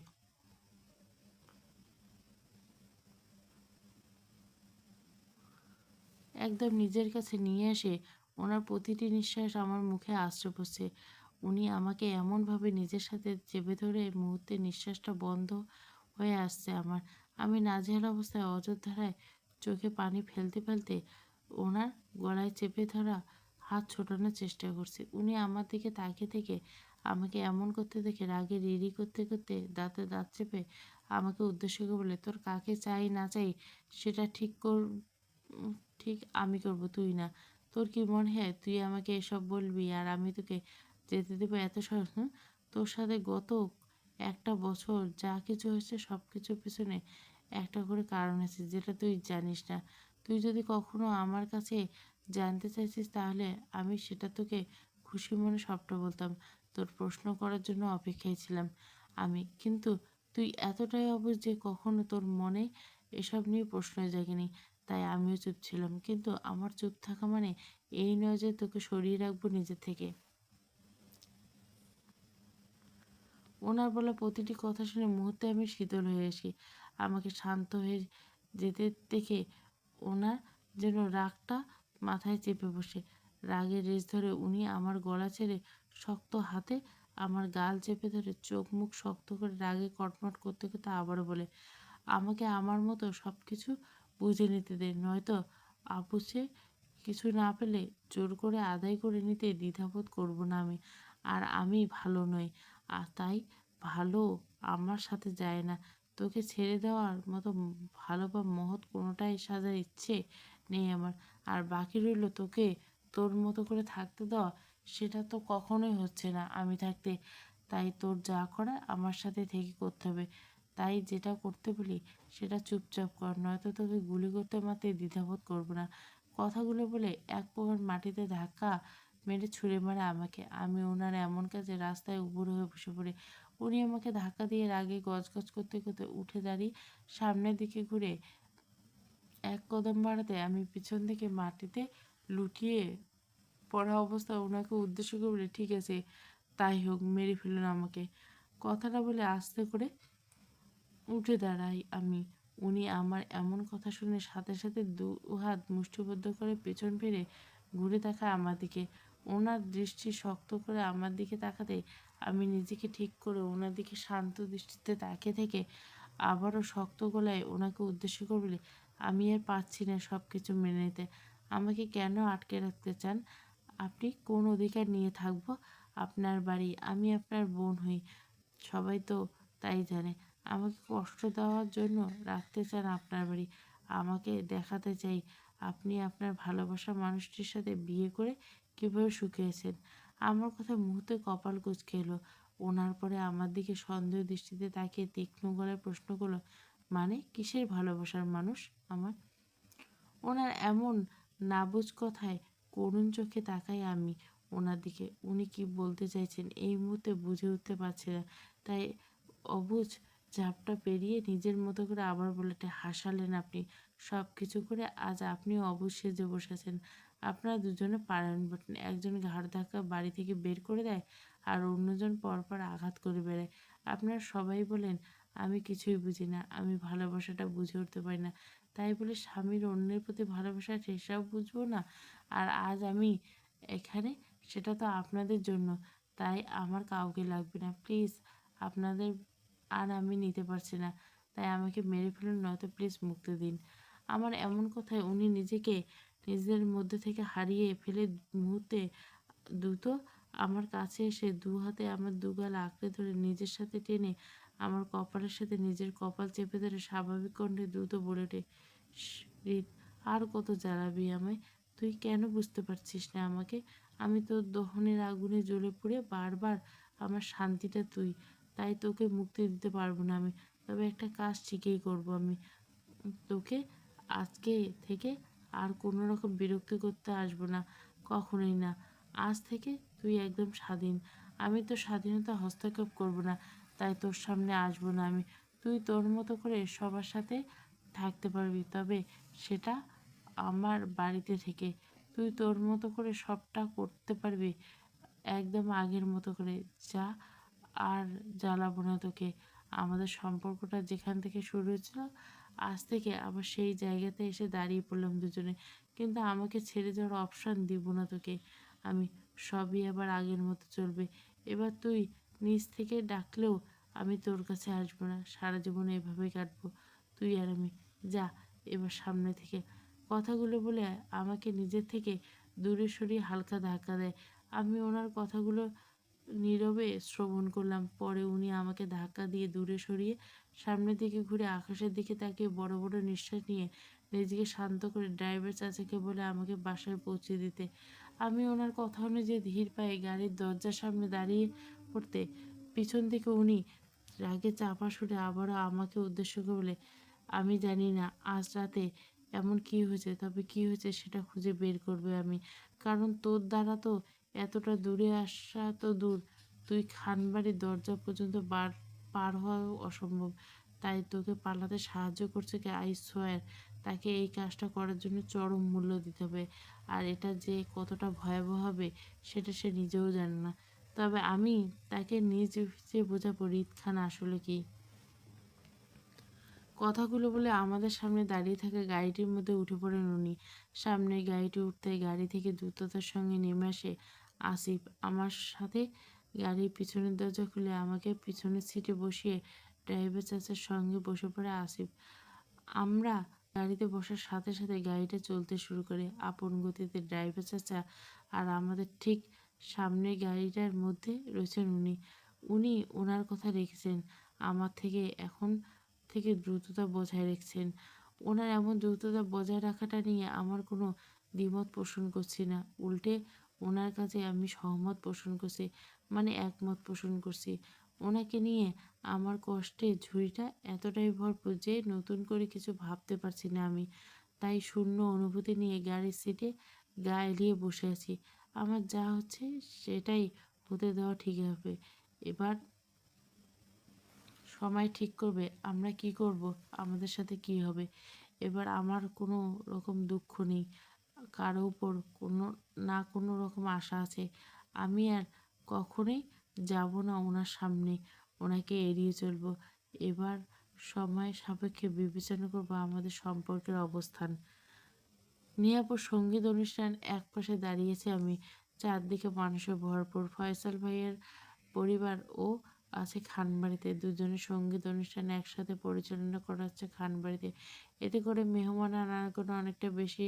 সেই সাথে দুই পক্ষের মধ্যে নাচের কম্পিটিশন বেড়ে চলছে জোরতালে। কে কোন পক্ষকে হারাবে সেই কম্পিটিশন আছে। এই নাচের কম্পিটিশন বড়রা বাদ যায়নি কোনো অংশে। তারা ছোটদের থেকে সমান তালে পাল্লা দিয়ে অংশগ্রহণ করছে নেহাপুর সঙ্গীতে। সারিবদ্ধভাবে দল বেঁধে একের পর একজন নেচে চলছে এই মুহূর্তে। আর আমিও তাদের সাথে এই নাচের অনুষ্ঠানে অংশগ্রহণ করছি। তবে নাচটা এই মুহূর্তে নাচতে পারছি না, কারণ আমার নিজের কেমন জানি খালি খালি লাগছে ভীষণভাবে। হচ্ছে কাউকে খুব মিস করছি, কিন্তু কাকে মিস করছি আমি? আমার চোখের সামনে তো সবাই আছে, তাহলে কাকে চাই? আচ্ছা, আমি কি ওনাকে মিস করছি, মানে আমার স্বামীকে? এখানে তো উনি ছাড়া বাকি সবাই আছে অনুষ্ঠানে, তাহলে কি ওনার জন্য মনটা পড়ছে? ওনাকে নিয়ে কথাগুলো ভেবে নীরবে নিশ্চুপে একটা দীর্ঘশ্বাস ছাড়লাম আমি। গত দুদিন ধরে ওনাকে দেখিনি আমি। আপুর মেহেন্দি রাতে ঘটনার পর আমাকে আসিফ ভাইয়া বাসায় পৌঁছে দেয়। পরপর দুটো দিন অনুষ্ঠান হওয়ার কারণে সবাই সঙ্গীত অনুষ্ঠান একদিন পরে রাখা হয়েছে, যাতে করে সবাই একটা দিন রেস্ট নিতে পারে। সেই সুবাদে ওনাকে কাল সারাদিন রাত, আজকে সারাদিন রাত 1:45 বাজে অবধি এক পলক দেখতে পাইনি। উনি আজকে নিহাপুর সঙ্গীত অনুষ্ঠানে আসেনি, হয়তো আমার জন্য আসেনি। আমার জন্য সামনে আসতে পড়তে চায় না, ওনার জন্য আমার আনন্দটা নষ্ট হোক এমন চায় না, তাই হয়তো আমার থেকে দূরে। উনি আমার সামনে না থাকায় নিজেকে কেমন জানি ভার ভার লাগছে। কষ্টটা যেন হঠাৎ করে আমার মধ্যে চেপে পড়ছে ওনার জন্য। আর সেই কষ্টে কাতর হয়ে করুণ চোখে চারপাশে আস্তে করে চোখ বুলিয়ে ওনাকে খুঁজে নিলাম। আমি ওনাকে কোথাও দেখতে না পেয়ে নিজেকে শক্ত রাখার চেষ্টা করে আবার চোখ রাখলাম সামনে স্টেজে তাকাতে চোখ পড়লো ডলি আপুকে। আমার স্বামীর সাথে সাথে ডলি আপু আমার উপর প্রচণ্ড রেগে আছেন। আমার ফিরে আসাটা উনি অনেকটাই রেগে গেছেন আমার উপর। ওনাকে সবটা বলার পরও কিছুতেই বিশ্বাস করেনি ডলি আপু। আমি নাকি ইচ্ছে করে এ বাড়িতে এসেছে ওনার সম্পত্তির জন্য। আমাকে নাকি উনি শান্তিতে থাকতে দেবে না, এটা শেষ দেখে ছাড়বেন। আমি অসহায়ভাবে সবটা শুনে গেছি নীরবে, কিছু বলার ছিল না আমার। আমি ডলি আপুর থেকে আস্তে করে নিজের দৃষ্টি সরাতে পাশে তাকাতে নিজের সামনে বাড়িয়ে দেওয়া একটা হাত হাজির হয়। আমি ভাবলেনি যেভাবে হাতটা হরিসর করে হাতের মালিকের দিকে, এর সাথে সাথে চোখ পড়লো আয়ন ভাইয়ের হাস্যোজ্জ্বল দৃষ্টান্ত, যা আমার দিকে নিক্ষেপ করে। আয়ন ভাই আমাকে তার সাথে নাচার জন্য হাত বাড়িয়ে দিচ্ছে। আমি একবার হাতের দিকে তো একবার আয়ন ভাইয়ের দিকে তাকে পাশ ফিরে সোফায় বসে থাকা দাদির কোমর জড়িয়ে ধরে বুকে মাথা রেখে অজান্তে বলে আমি দাদিকে জড়িয়ে ধরতে দাদি আমাকে আঁকলে নেয় দুহাত ধরে। আমাকে এমন করতে দেখে আয়ন ভাইয়া আমার দিকে এক পলক তাকিয়ে নিশ্চুপ হয়ে আমার পাশের সোফায় বসে পড়ে। আমার খারাপ লাগাটা বুঝতে পারে, তাই কিছু বলছে না। আমি গোল গোল চোখে সামনের দিকে তাকিয়েছি আর এক মনে ওনাকে খুঁজে চলছি। আমার কখনোই এমন লাগেনি ওনার জন্য। উনি কতবার আমার সামনে দূরে দূরে থেকেছেন, মাসের পর মাস থেকেছেন। কখনো আমার চোখ দুটো এতটা কাতর হয়নি ওনাকে দেখার জন্য, কিন্তু আজকে বড্ড কাতর হয়ে উঠছে আমার চোখ দুটো, শুধু ওনাকে এক পলক দেখার জন্য। উনি কোথায় আছেন, আমার থেকে কতটা দূরত্ব আছেন, এ সমস্ত চিন্তা ভাবনা সরাতে এইভাবে দাদির বুকে মাথা রেখে কাটিয়ে দেয়। আমি একটা সময় ঘুমিয়ে পড়ি দাদির বুকে। আয়ন ভাই সারাটা রাত আমাদের সাথেই ছিল বসা অবস্থায়। সকালে ঘুম থেকে উঠে নিজেকে আবিষ্কার করি নিজের রুমের বিছানায় শোয়া অবস্থা। হয়তো দাদি আমাকে এখানে নিয়ে এসেছে, তাই ফ্রেশ হয়ে এলোমেলো অবস্থায় ঘুম ঘুম চোখে ঢুলতে ঢুলতে বাইরে বের হলাম নিজের রুম থেকে। মাথা চুলকাতে চুলকাতে চারিদিকে চোখ বুলিয়ে নিলাম। তেমন কেউ ঘুম থেকে উঠে নেই, কয়েকটা কাজের লোক ছাড়া। বেশ রাত ওই ঘুমানোর জন্য কেউ ঘুম থেকে ওঠেনি। আমি কাউকে কোথাও দেখতে না পেয়ে আস্তে করে ধীর পায়ে হেঁটে হেঁটে সিঁড়ি বেয়ে নিচে নামছি। উদ্দেশ্য বাগানে যাব, পরিমার সাথে কথা বলবো অনেকদিন পর। নিচে নামতে চোখ পড়লো ডাইনিং টেবিলে বসা অবস্থা আরিফ ভাইয়া ফিয়ার উপর। এদের দুজনকে একসাথে দেখে চোখ কুচলে ভালো করে তাকাই। সাথে সাথে চোখ পড়লো ফিয়া খুব যত্ন সহকারে ভাইকে নাস্তা দিচ্ছে। বারবার এটা সেটা ভাইয়ের প্লেটে ভরপুর করে দিচ্ছে।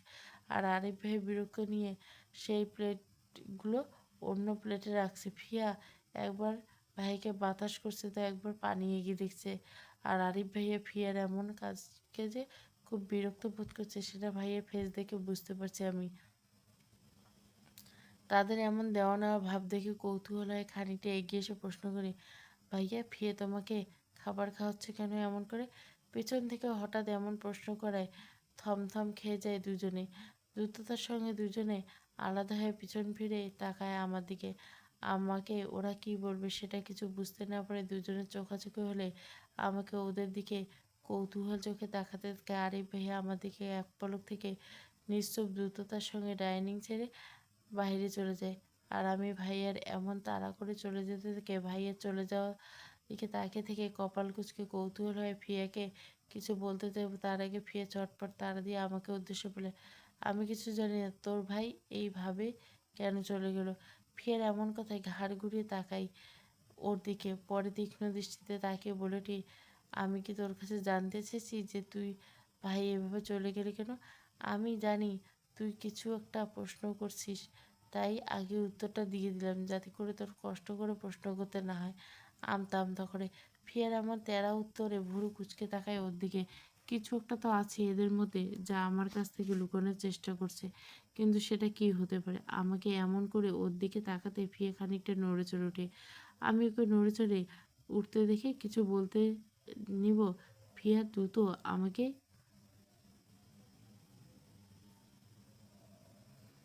বিষয়টা কিছুই বুঝতে না পারে আবারও নিজের মাথা চুলকে ঠোঁট উল্টিয়ে অসহায় চোখে ফিরে চলে যাওয়ার দিকে একবার তাকিয়ে থেকে আস্তে করে নিজের মতো করে হেঁটে চললাম বাইরের দিকে।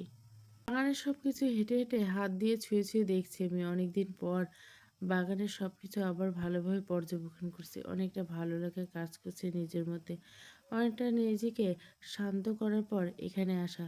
তাই নিজের খারাপ লাগাটা ভাবটা পিছিয়ে ফেলে নিজের সব ভালো লাগাটা কাজটা করেছি আমি। আর সেই ভালো লাগার সাথে কিছু একটা যেতেই আমার চোখের পড়লো একটা অদ্ভুত জিনিস। আমি যেটা দেখে এগিয়ে গিয়ে দ্রুততার সঙ্গে নিজের হাত দিয়ে দম করে কিছুক্ষণ তাকিয়ে থেকে ভ্যাঁ ভ্যাঁ শব্দ করে কান্না করে বসি।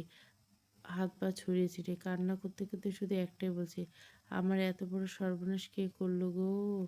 নাক টেনে টেনে বাগানে একপাশে দাঁড়িয়ে দাঁড়িয়ে ফোনে কথা বলছিল আরিফ ভাই। আমার এমন কান্নার শব্দ শুনে সাথে সাথে আমার কাছে দৌড়ে এসে হাঁটু গেড়ে বসে অস্থির হলো। কি হয়েছে ঋতু? পাখি কান্না করছিস কেন?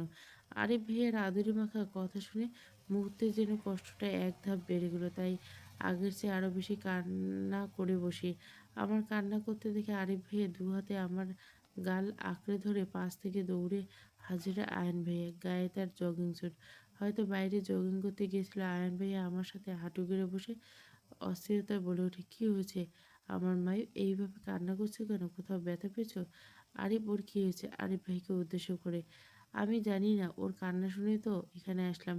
আরিফ ভাইয়ের এমন কথায় আয়ন ভাইয়া আবারও ঝটপট তাড়া দিয়ে বলল, মায়ু ভাইয়ের কী হয়েছে বলবি তো? আয়ন ভাইয়ার এমন কথায় আমি আবেগপ্লুত হয়ে কান্না করতে করতে বলে উঠি, আমার সর্বনাশ হয়েছে গো আয়ন ভাইয়া, আমার সব সর্বনাশ হয়েছে। আমার এমন কথায় থমথমে খেয়ে যায় দুজনে। কি এমন হলো যে আমার সব শেষ হয়ে গেল?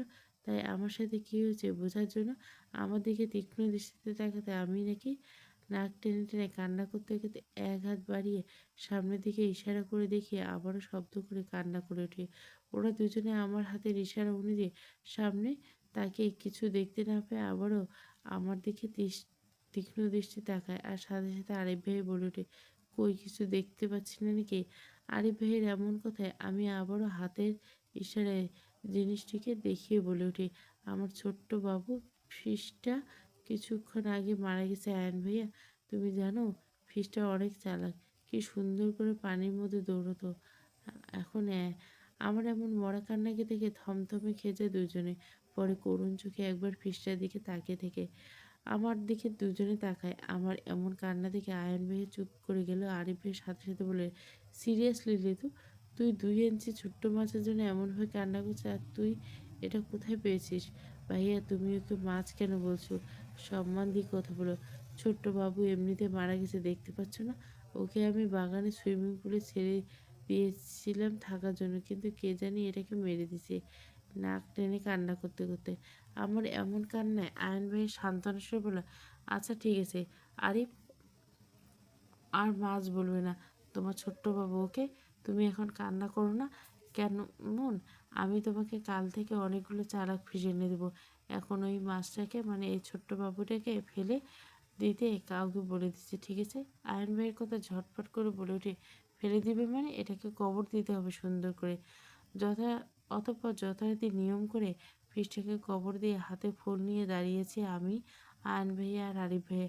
আমি ফিসটাকে ফুল দিয়ে আয়ন ভাইয়া কান্না করতে করতে ইশারা করলাম ওনার হাতের ফুলগুলোর সাথে সাথে ফিসটার জন্য 2 লাইন বলতে। আয়ন ভাই হাতে থাকা ফুলগুলো কবরের উপর রাখতে রাখতে বলে, এই ফিসটা ফিস ছিল না, এটা ছিল ছোটবাবু। সাথে অনেক চালাকও ছিল মাছটা। আমার মাছটা অনেক সরল ছিল। আয়ন ভাইয়ের মাছ বলাতে আমি চোখ সরু করে চোখে ওনার দিকে তাকাই। উনি আমার এমন করে তাকাতে বুঝতে পারে উনি কি ভুল করছেন। তাই আস্তে করে এক হাতে নিজের কান ধরে সরি বলে উঠি। আর আরিফ ভাইয়া পাশে দাঁড়িয়ে নিজের মতো করে ফোন টিপছে। ভাইয়ের এদিকে কোনো খেয়াল নেই। আমি আরিফ ভাইয়ের দিকে তাকাতে আয়ন ভাইয়া ও আমার সাথে সাথে আরিফ ভাইয়ের দিকে তাকায়। ভাইয়াকে বেখেয়ালি দিকে আয়ন ভাই আমার দিকে তাকায়। তাকে জোরপূর্বক একটা হাসি দিয়ে নিজের হাতের কবজি দিয়ে গুঁতো দেয় আরিফ ভাইয়ের পেটে। গুঁতো খেয়ে চমকে উঠে পাশে তাকাতে আয়ন ভাই ইশারা করে বলতে কি হবে ভাইয়ের সাথে সাথে হাতে থাকা ফুলগুলো দেওয়ার জন্য। এক টাকাতে মুখ চুপসে যায় মুহূর্তে, কারণ আরিফ ভাইয়ের নিজের হাতে রাখা ফুলগুলো ইচ্ছে মতো কষলিয়ে নষ্ট করে ফেলেছে। তাই পরে আরিফ ভাইয়া এক পলক আমার দিকে থেকে আস্তে করে ফুলগুলো কবরের উপর রেখে সোজা হয়ে দাঁড়িয়ে নিজের মতো করে ফিসটার জন্য 2 লাইন বলে, মাছটা অনেক ছোট ছিল, আরও অনেক বড় হলে ভালো হতো, অনেক মজার ডিশ রান্না হতো খাওয়ার জন্য, এখন খেতে পাচ্ছি না আমার ছোট্ট হতে। আর আর মাছ ফ্রাই করে খেলে অনেক টেস্টি হয়।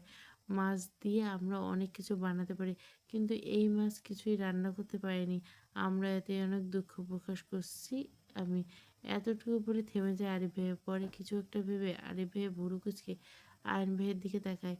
আয়ন ভাইয়া, আমরা এই মাছকেও ফ্রাই করে খেতে পারতাম, ছোট মাছ তো ফ্রাই করা যায় না। আর বাকি কথাগুলো বলার আগে আরিফ ভাইয়ের দৃষ্টি আমার উপর পড়তে মুহূর্তে চুপসে যায়। পরে আরিফ ভাইয়া আমার দিকে অপরাধ দৃষ্টিতে তাকিয়ে আমতা আমতা বললে, ইয়ে মানে ঋতু, আমি তো ভালো কথা বলেছিলাম তোর ছোট বাবুকে নিয়ে।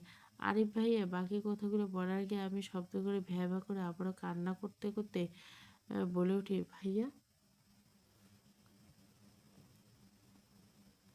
তুমি আমার ছোট্ট বাবু ফিস বলে অপমান করলে, ওর সম্পর্কে ভালো ভালো কথা বলো। আয়ন ভাইয়া আরিফ ভাইয়ের পেটে আবারও গুঁতো মেরে আমাকে সান্ত্বনা দিয়ে, তার আগে আমি কাউকে কিছু না বলে নিজের মতো করে হনহন করে কান্না করতে করতে বাড়ির ভিতরে চলে আসি। শুনবো না ওদের কথা, কিভাবে পারলো আমার ছোট্ট ফিসটাকে অপমান করতে। আজ নিয়াপুর বিয়ে, চারিদিকে ঝকমকে কড়া করে লাইটিং, মনোমুগ্ধকর ডেকোরেশন, সবার জন্য বিয়ে আনন্দ নিয়ে মেতে উঠছে। আমি তাদের একজন আনন্দে মেতে উঠছে। নিয়াপুর বিয়ে বলে কথা, ডিপ নীল রঙের একটা লেহেঙ্গা পরেছে, আমি সাথে হালকাভাবে সেজে গুজে নিলাম। নিয়াপুর ডিপ কালারে লেহেঙ্গা সাজানো হয়েছে বউ বলে কথা। দাদির সাথে বিয়ের স্টেজে সামনে যেতে আয়ন ভাইয়া আরিফ ভাইয়ের দাদাজান ফুপাকে উনি খুব ব্যস্ত হাতে কাজ করছেন, চলছে আপুর বিয়ের জন্য। আমি সবাইকে এক পলক দেখা চারপাশে উঁকি মেরে ওনাকে খোঁজার চেষ্টা করছি। আজ কোথাও ওনাকে দেখতে না পেয়ে হতাশ হলাম। খানিক বাদে ফয়সাল ভাইরা এসে পড়লো। ফয়সাল ভাইরা আসতে নিয়ে আপুকে স্টেজে ভাইয়ের পাশে বসানো। আমি বেশ মনোযোগ সহকারে তাদের পর্যবেক্ষণ করছি। তখনই মনের মধ্যে কেমন একটা টিপ টিপ করে উঠে, মুহূর্তে অস্থিরতায় গ্রাস করে আমাকে। আমি অস্থিরতা নিয়ে দ্রুত চারপাশে চোখ বুলে ওনাকে খুঁজে চলছি, কারণ আমার এই অস্থিরতা ওনার জন্য। আমার কেন জানি না মনে হচ্ছে উনি আমার আশেপাশে কোথাও আছেন, কিন্তু আমার চোখের আড়ালে, যার জন্য আমি ওনাকে দেখতে পাচ্ছি না। ধৈর্য সহকারে অনেকক্ষণ খোঁজার পর ওনাকে কোথাও দেখতে না পারে হঠাৎ চোখে আহত মনে নিজের চোখ ঘুরিয়ে নিতে অবসরে চোখে পড়লো অনাকাঙ্ক্ষিত ব্যক্তিটি, মানে হৃদকে।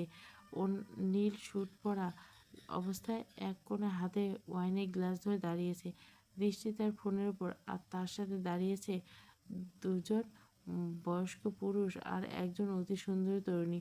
তিনজনে হয়তো বিজনেস ক্লায়েন্ট হবে, তাই হয়তো ওনার সাথে কথা বলছে, কিন্তু মেয়েটাকে কেন জানি আমি মেনে নিতে পারছি না ওনার পাশে। ভেতর থেকে ভেতরে কেমন খারাপ লাগা কাজ করছে।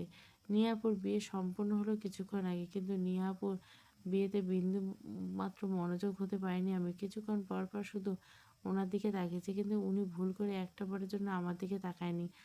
আমার এমন তাকাতাকির পর্ব দিয়ে নিয়াপুর বিদায় পর্ব শুরু হয়। নিয়াপুর কান্না করতে করতে সবার থেকে বিদায় নিয়ে এগিয়ে যায় গাড়ির দিকে। নিয়াপুর বিদায় দেওয়ার আর জন পরিবার সবাই এগিয়ে গেটে সামনে যেতেই দেখে আমি আগের জায়গায় দাঁড়িয়ে আছি, ভাবলে নেবে। আমি জায়গায় স্থির হয়ে থাকতে পাশ থেকে একটা হাত শক্ত করে চেপে ধরে নিজের সাথে করে টেনে নিয়ে যেতে লাগলো, টেনে এসছে। হঠাৎ এমন ঘটনায় চমকে উঠে আমি হাতের মালিকের দিকে তাকাতে চোখ পড়লো ডলি আপুকে। উনি আমার হাত শক্ত করে চেপে ধরে কোথাও নিয়ে যেতে লাগলো। আশেপাশে পরিচিত কেউ নেই, আপাতত সবাই নিহাপুর সাথে নিচে গেছে বিদায় দিতে। উনি আশেপাশে কোথাও নেই। ডলি আপু সেই সুযোগে আমাকে কোথায় নিয়ে যেতে লাগলো। ডলি আপুর এমন চেপে ধরে উত্তেজিত কণ্ঠে আমি বলে উঠি, আপু তুমি আমাকে কোথায় নিয়ে যাচ্ছ? আমার একটা ছাড়ো প্লিজ, আমি ব্যথা পাচ্ছি। আপু আমার কোনো কথা না শুনে আমার হাত টেনে বাড়ির পিছনে রাস্তা দিয়ে আমাকে বাড়ি থেকে বের করে রাস্তায় নিয়ে এসে সেখানে আগে থেকে ডলির উপর বাবা মার সাথে কয়েকটা ভাড়া করা গুন্ডা টাইপের লোক আছে, হাতে হকি স্টিক নিয়ে। আমি সবাইকে দেখে ভয়ে ভয়ে চমকে উঠি আর ডলি আপুকে প্রশ্ন তুলে বলে, আপু তুমি আমাকে এখানে কেন এনেছো? প্লিজ আমাকে যেতে দাও, ভয় লাগছে আমার তোমাকে। বাকি কথাগুলো বলার আগে ডলি আপু আমার গালে পরপর দুটো থাপ্পড় বসে। থাপ্পড়গুলো এতই জোরে ছিল যে আমি তাল সামলাতে না পেরে উবুর হয়ে রাস্তায় পড়ি। ডলি আপু আমার সামনে হাঁটু গেড়ে বসে পড়ে আমাকে শব্দ করার সুযোগ না দিয়ে আমার গলা চেপে ধরে শক্ত হতে। ডলি আপুর এমন রূপ দেখে কলিজায় কেঁপে ওঠে বারবার।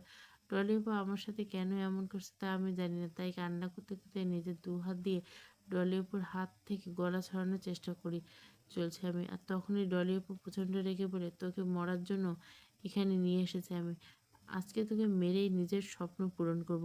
ডলি আপু আবারও বসা অবস্থায় আমাকে ধাক্কা দিয়ে ফেলে দিয়ে পাশ থেকে একটা গুন্ডা লোকের কাছ থেকে হকি স্টিক নিয়ে আমার মাথার মাঝে বাড়ি মারার জন্য উঁচু করতে পাশ থেকে কেউ চিৎকার করে বলে ওঠে। আমি রাস্তায় উপুর হয়ে পড়ে থাকায় অবস্থায় সামনের দিকে তাকাতে চোখে পড়ল হৃদ। উনি পাগল পাগল হয়ে প্রাণপণে দৌড়ে আসছে আমার দিকে, সাথে চিৎকার করে ডলি আপুকে উদ্দেশ্য করে বলে, no no Dolly, no Dolly, no, ওর মাথায় মারিস না। ডলি আপু ওনার আমার দিকে আসতে দেখে চমকে ওঠে। হয়তো এই মুহূর্তে ওনাকে এখানে আশা করেনি। আপু তো আপুর ফেস দেখে বুঝতে পারছে আমি। ডলি আপু ওনাকে দেখে খানিকটা ভড়কে গিয়ে ওনার দিক থেকে এক পলক থেকে আবারও আমার দিকে তাকায়। পরে প্রচণ্ড রেগে আমার মাথায় আঘাত করার জন্য হকি স্টিকটা উপরে তুলে বাড়ি মারতে উনি আবারও দৌড়াতে দৌড়াতে চিৎকার করবে, ডলি স্টপ, ওর মাথায় আঘাত করবি না প্লিজ হৃদ, যেটা সহ্য করতে পারবি না ডলি। উনি এমন চিৎকার করে কথাগুলো বলতে বলতে আমাদের কাছে চলে আসে। ওনাকে আমাদের কাছে চলে আসাটা দেখে দলের উপর দ্রুত লাঠিটা ফেলে এক হাতে বন্দুক নিয়ে অন্য হাতে শক্ত করে আমার চুলের মুঠে ধরে টেনে সোজা দাঁড় করিয়ে আমার মাথায় নিজের হাতের বন্দুকটা চেপে ধরে দৌড়ে এসে আমাদের সামনে।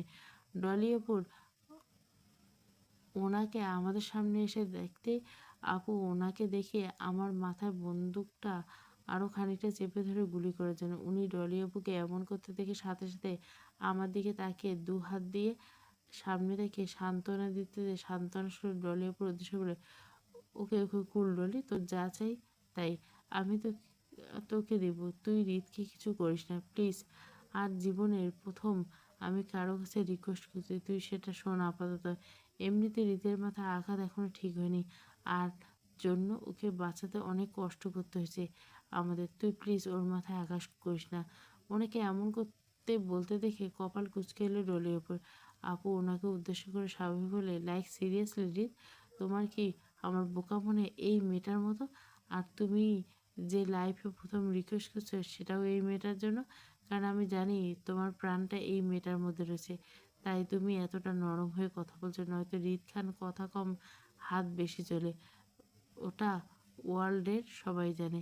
আর আমি যেই এই মেয়েটাকে ছেড়ে দেবো অমনি তোমার আসল রূপটা বেরিয়ে আসবে মুহূর্তে, তাই আমার সাথে ওভার স্মার্ট সেজো না হৃদ। আর এই মেয়েকে তো আজকে মেরেই ফেলবো, আজকে কেউ থামাতে পারবে না আমায় হৃদ, তুমি না। ডলি আপুর এমন কথা শুনে আমি কান্না করে থাকি ওনার দিকে করুণভাবে তাকিয়ে থেকে উনি আমার দিকে এক পলক তাকে প্রচণ্ড রেখে দাঁতে দাঁতে পেলে, আই সোয়ার ডেলি, আমার হৃদের যদি কিছু হয় সাথে সাথে তোর বংশ পরম্পরা সব কয়টাকে মেরে দিব, আমি কাউকে বাঁচতে দিব না। ওনার এমন শক্ত গলার কথা শুনে ডলির উপর কোনো হেলদোল হল না, উল্টে আরও স্বাভাবিক কণ্ঠে বলে ওঠে, মেরে দাও, আমার কি, আমি যখন বাঁচবই না তখন বংশধরদের কী করব আমি আজব? তুমি তো আজকের পর আমাকে বাঁচিয়ে রাখবে না তো আমি কেন তোমার হৃদকে বাঁচিয়ে রাখবো? আর তুমি তো আমাকে ভালোবাসো না, এই মেয়েটাকে ভালোবাসো, তাই আমি তোমার ভালোবাসা মানে তোমার শোনাবো হৃদকে তো মারবই, সাথে তোমাকেও মেরে দেবো। তোমাকে মরার পর তোমার ফ্যামিলিকে আমরা মেরে দিব, তাই আমি নিজেও যখন মরবো তখন তোমাকে একা মরবো, সবাইকে সাথে করে নিয়ে মরি। উহ, আর জয়েন্ট ফ্যামিলি। কথাগুলো বলে ডলি আপু আমার মাথায় বন্দুক চেপে ধরতে কিছু একটা ভেবে থেমে যায়, পরে নিজের মতো করে আপন বলল, আগে তোমার বউকে মারা যাবে না, এই ভুলটা আমি করতে পারবো না এই মুহূর্তে, কারণ আগে যদি তোমার বউকে মারি তাহলে তুমি বউ মারার সুখে দিশেহারা হয়ে মুহূর্তে আমাদের সব কটাকে মেরে দিবে এক পলকে, তাই আগে না মেরে তোমাকে মেরে দিই। তুমি যখন আমার হতে পারোনি তাই অন্য কারো হতে দিবে না। কথাগুলো বলে ডলি আপু এক হাতে আমার হাতটা শক্ত করে চেপে ধরে অপর হাতে অন্য হাতে ওনার দিকে বন্দুক তাক করে শ্যুট করার জন্য। ডলি আপুর এমন করতে দেখে আমি মুহূর্তে পাথর জমে যায়। ওনার কিছু হয়ে যাক, তাহলে আমি নিজেই মরে যাব। ওনাকে ছাড়া আমি এক মুহূর্তে কাটাতে চাই না। আমি ওনাকে চাই। উনি তো, আমিও নেই। ডলির উপর শ্যুট করার সাথে সাথে আমি পাগল পাগল হয়ে বাচ্চার মতো ডলির উপর হাতটা ছাড়িয়ে প্রাণপণে দৌড়ে কিছু বুঝে ওঠার আগে ওনাকে আমি শক্ত করে জড়িয়ে ধরি। আমি জড়িয়ে ধরার সাথে সাথে একটা গুলি এসে লাগে ওনার হাতে। আমার দৌড়ে এসে জড়িয়ে ধরার কারণে উনি জায়গা থেকে খানিকটা নড়ে যেতে গুলিটা ওনার হাতে লাগে, নয়তো গুলিটা বুকে লাগতো। আমি হঠাৎ জড়িয়ে ধরার কারণে উপস্থিত সবাই খানিকটা চমকে যায়। আমি ওনাকে জড়িয়ে ধরার সাথে সাথে উনি আমাকে দু হাতে আঁকলে নেয় শক্ত করে নিজের সাথে। আর আমি ওনাকে গুলি খেতে দেখে মুহূর্তে নিজেকে হারিয়ে ফেলি। বুকটা যেন ছিঁড়ে যাচ্ছে অসহ্যকর ব্যথায়। নিজের মানুষটা মানে আমার উনি গুলি খেয়েছে, তাও আমাকে বাঁচাতে, এটা যেন আমি কিছুতেই মেনে নিতে পারছি না। তাই পাগল পাগল হয়ে ইথায়ের জ্ঞান হারিয়ে ওনার হাতে গুলি খাওয়ার জায়গাটা দেখতে দেখতে কান্না ভেসে বলে, আপু প্লিজ ওনাকে মেরো না। ওনার কিছু হলে আমি ওনাকে ছাড়া বাঁচতে পারবো না। তুমি আমাকে মেরে ফেলো, তবু ওনাকে ছেড়ে দাও। আমার ওনাকে চাই। আমার এমন পাগলামো দেখে উনি যেন খানিকটা চমকে গেলেন। বর্তমান অবস্থা বুঝে আদুরে এক হাত আমার মাথায় হাত বুলিয়ে দিতে সান্ত্বনা দেওয়ার করতে যেটা, রিত আমি আছি, তো ভয় পাচ্ছ কেন? দেখো আমি একদম ঠিক আছে। আর ওই গুড গার্লরা কান্না করে না, কিন্তু আমার সোনাবো ভালো কান্না করে না। ওনার এমন কথায় ওনাকে আরো শক্ত করে দু হাতে চেপে ধরে বুকের মধ্যে নিজের বুক লুকিয়ে কান্না করতে থাকে আর বলতে থাকে, ডলি আপু ওনাকে মেরো না প্লিজ, আমার ওনাকে চাই। আমার কথাগুলো বলার সাথে সাথে ডলি আপুর আবার হুট করে আমার দিকে তাকায়। ডলি আপুর গুলি করার সাথে সাথে উনি আমাকে নিয়ে অন্যদিকে ঝুঁকে যায়। এতে করে গলিটা আমাদের পাশ দিয়ে অন্যদিকে চলে যায়। ডলি আপুর আবারও গুলি করবে, তার আগে উনি আমাকে জড়িয়ে ধরা অবস্থায় নিজের মতো করে দিয়ে লাথি মেরে মাটিতে পড়ে থাকা হকি স্টিক ডলি আপুর দিকে ছুঁড়ে মারতে আপুর হাতে থাকা বন্দুকটা নিচে পড়ে যায়। আর সাথে সাথে সেটা উনি নিজের হাতে ক্যাচ করে নেয়। সাথে সাথে বন্দুকটা ঘোরাতে ঘোরাতে বাঁকা দৃষ্টিতে ডলি আপুর দিকে তাকিয়ে থেকে বাঁকা হেসে ইনোসেন্ট ফেস করে ডলি আপুকে উদ্দেশ্য করে বলে, Dolly baby you are finish. ঈদের এমন কাজে মুহূর্তে ডলির বাবা মা, ডলি ও সাথে সাথে ভাড়া করা গুন্ডারা ভয়ে জড়সড় হয়ে বার শুকনো ঢোক গিলতে লাগে। ভীতু চোখে হৃদের দিকে তাকিয়ে থাকে, কারণ তারা সবাই জানে তাদের কি হতে চলেছে। হৃদ তাদের কাউকে ছেড়ে দেবে না। এখন হৃদের হাত থেকে নিজেদের কীভাবে বাঁচাবে সেই টেনশনে একে অপরের দিকে তাকাচ্ছে। ডলির ভাড়া করা গুন্ডারা প্রথমে জানতো না যে হৃদ খানের বিরুদ্ধে কাজ করতে হবে। তাহলে জানলে কখনো তারা ওয়ার্ল্ডের মাফিয়া কিংয়ের বিরুদ্ধে যাওয়ার দুঃসাহস করতো না এই জীবনে। কিন্তু যখন হৃদকে চোখের সামনে দেখতে পেল, তখনই বুঝতে পারে যে হৃদ খানের বিরুদ্ধে ভাড়া করা হয়েছে তাদের। তখনই তারা ভয়ে সিঁটিয়ে যাওয়ার মতো অবস্থা। হৃদের কাছ থেকে ক্ষমা চেয়ে নিয়েছে, কিন্তু ডলি আর হৃদের কথার মাঝখানে তারা নিজেদের কথাগুলো বলার সময় হয়ে ওঠেনি। কিন্তু যখন হৃদের হাতে বন্দুকটা চলে যায়, তখন ডলি ভাড়া করা গুন্ডারা মুহূর্তে হুমড়ি খেয়ে হৃদের পায়ের কাছে পড়ে। হৃদের পায়ের কাছে পড়তে চোখ তুলে তাকায় ওদের দিকে, গুন্ডাগুলোর দিকে। এই তীক্ষ্ণ দৃষ্টিতে তাকাতে দেখে গুন্ডাগুলোর মধ্যে একজন ভয়ে জড়সড় কাঁপা কাঁপা গলায় বলে ওঠে, বস ক্ষমা করে দিন আমাদের। আমরা জানতাম না যে ডলিকে দেখিয়ে আপনাদের বিরুদ্ধে ঠিক করাছে। সত্যি বলছি, জানলে কখনোই আসতাম না এখানে। প্লিজ বস, আমাদের জানে মারবেন না। আমরা আর কখনোই এমন দুঃসাহস দেব না। আপনি বললে তো আমরা শহর ছেড়ে চলে যাব, তবু জান ভিক্ষা চাচ্ছি। গুন্ডাগুলো এমন কথায় ডলি আরও একদম ভয় পেয়ে যায়। যাদের উপর ভরসা করে হৃদকে হুমকি দিচ্ছিল, সেই তারা এখন ভয়ে হৃদের কাছ থেকে জীবন ভিক্ষা চাইছে। ডলি পরিস্থিতির শিকার হয়ে ভীষণ বাজেভাবে ফেঁসে যায়। ডলি, তার বাবা মা এই মুহূর্তে হৃদের সামনে কিছু বলার সাধ্য নেই তাদের কারো। তাই চুপচাপ দাঁড়িয়ে থেকে হৃদের মরা ছাড়া উপায় নেই। গুন্ডাগুলোকে গুলিতে এমনি আকুতি সুরে কথাগুলো বলতে দেখে মায়া কান্নারত অবস্থায় হৃদের বুকের সাথে নিজের মাথাটা তুলে ঘাড় ঘুরে নিচের দিকে তাকিয়ে চোখ পড়ল হৃদের পা জড়িয়ে ধরা অবস্থায় গুন্ডাগুলোকে। মায়া এক পলক গুন্ডাগুলোকে তাকিয়ে দেখে কান্না অবস্থায় আবারও শক্ত করে জড়িয়ে ধরে নিজের মাথাটা হৃদের বুকের সাথে চেপে ধরে মুখ লুকায়। মায়াকে এমন করতে দেখে আদুরে এক হাতে মায়ের মাথায় শক্ত হাতে চেপে ধরে হৃদ এই মুহূর্তে মায়ের সব কিছু ভীষণভাবে ভয় পাচ্ছে। এখন যদি হৃদ মায়ের সামনে ডলি আর তার ভাড়া করা গুন্ডাগুলোকে কিছু করতে যায়, তাহলে এতে করে মায়ের মাথা মস্তিষ্ক চাপ পড়তে পারে সেটার জন্য। আর এমনটা হবে মায়ের আগে অ্যাক্সিডেন্ট হওয়ার ফলে। তাই এদের সবার সাথে যা করতে হবে সেটা একান্ত ব্যক্তিগতভাবে করতে হবে, মায়ের চোখের আড়ালে। সেদিকে শান্তি দিতে হবে। হৃদ সব কিছু আপন মনে ভেবে মায়ের দিকে এক পলক তাকিয়ে থেকে আবারও তাকায় ডলির দিকে। পরে কিছু একটা আনমনেভাবে বন্দুকটা ডলির দিকে তাক করা অবস্থায় নিচে গুন্ডাগুলোর দিকে তাকিয়ে ভুরু কুচকে বলে, ক্ষমা করাটা আমার রুলসের মধ্যে পড়ে না, তাই তোদের ক্ষমা করতে পারছি না। তাই এই মুহূর্তে তোরা যদি আমার কথা মতো কাজ করিস তাহলে তোদের জানটা ভিক্ষে দিতে পারি, কিন্তু কম হলেও তোদের শাস্তি পেতে হবে। আসলে বউ ছাড়া কারো প্রতি বিন্দুমাত্র মায়া কাজ করে না আমার। তাই সত্ত্বে রাজি থাকলে বল। হৃদের বাকি কথাগুলো শেষ করার আগে তুমুল গতিতে গুন্ডাগুলো নিজের মাথা নাড়িয়ে একসাথে দেয়। রাজি রাজি, আমরা সব শর্তে রাজি, আপনার সব শর্তে রাজি বস।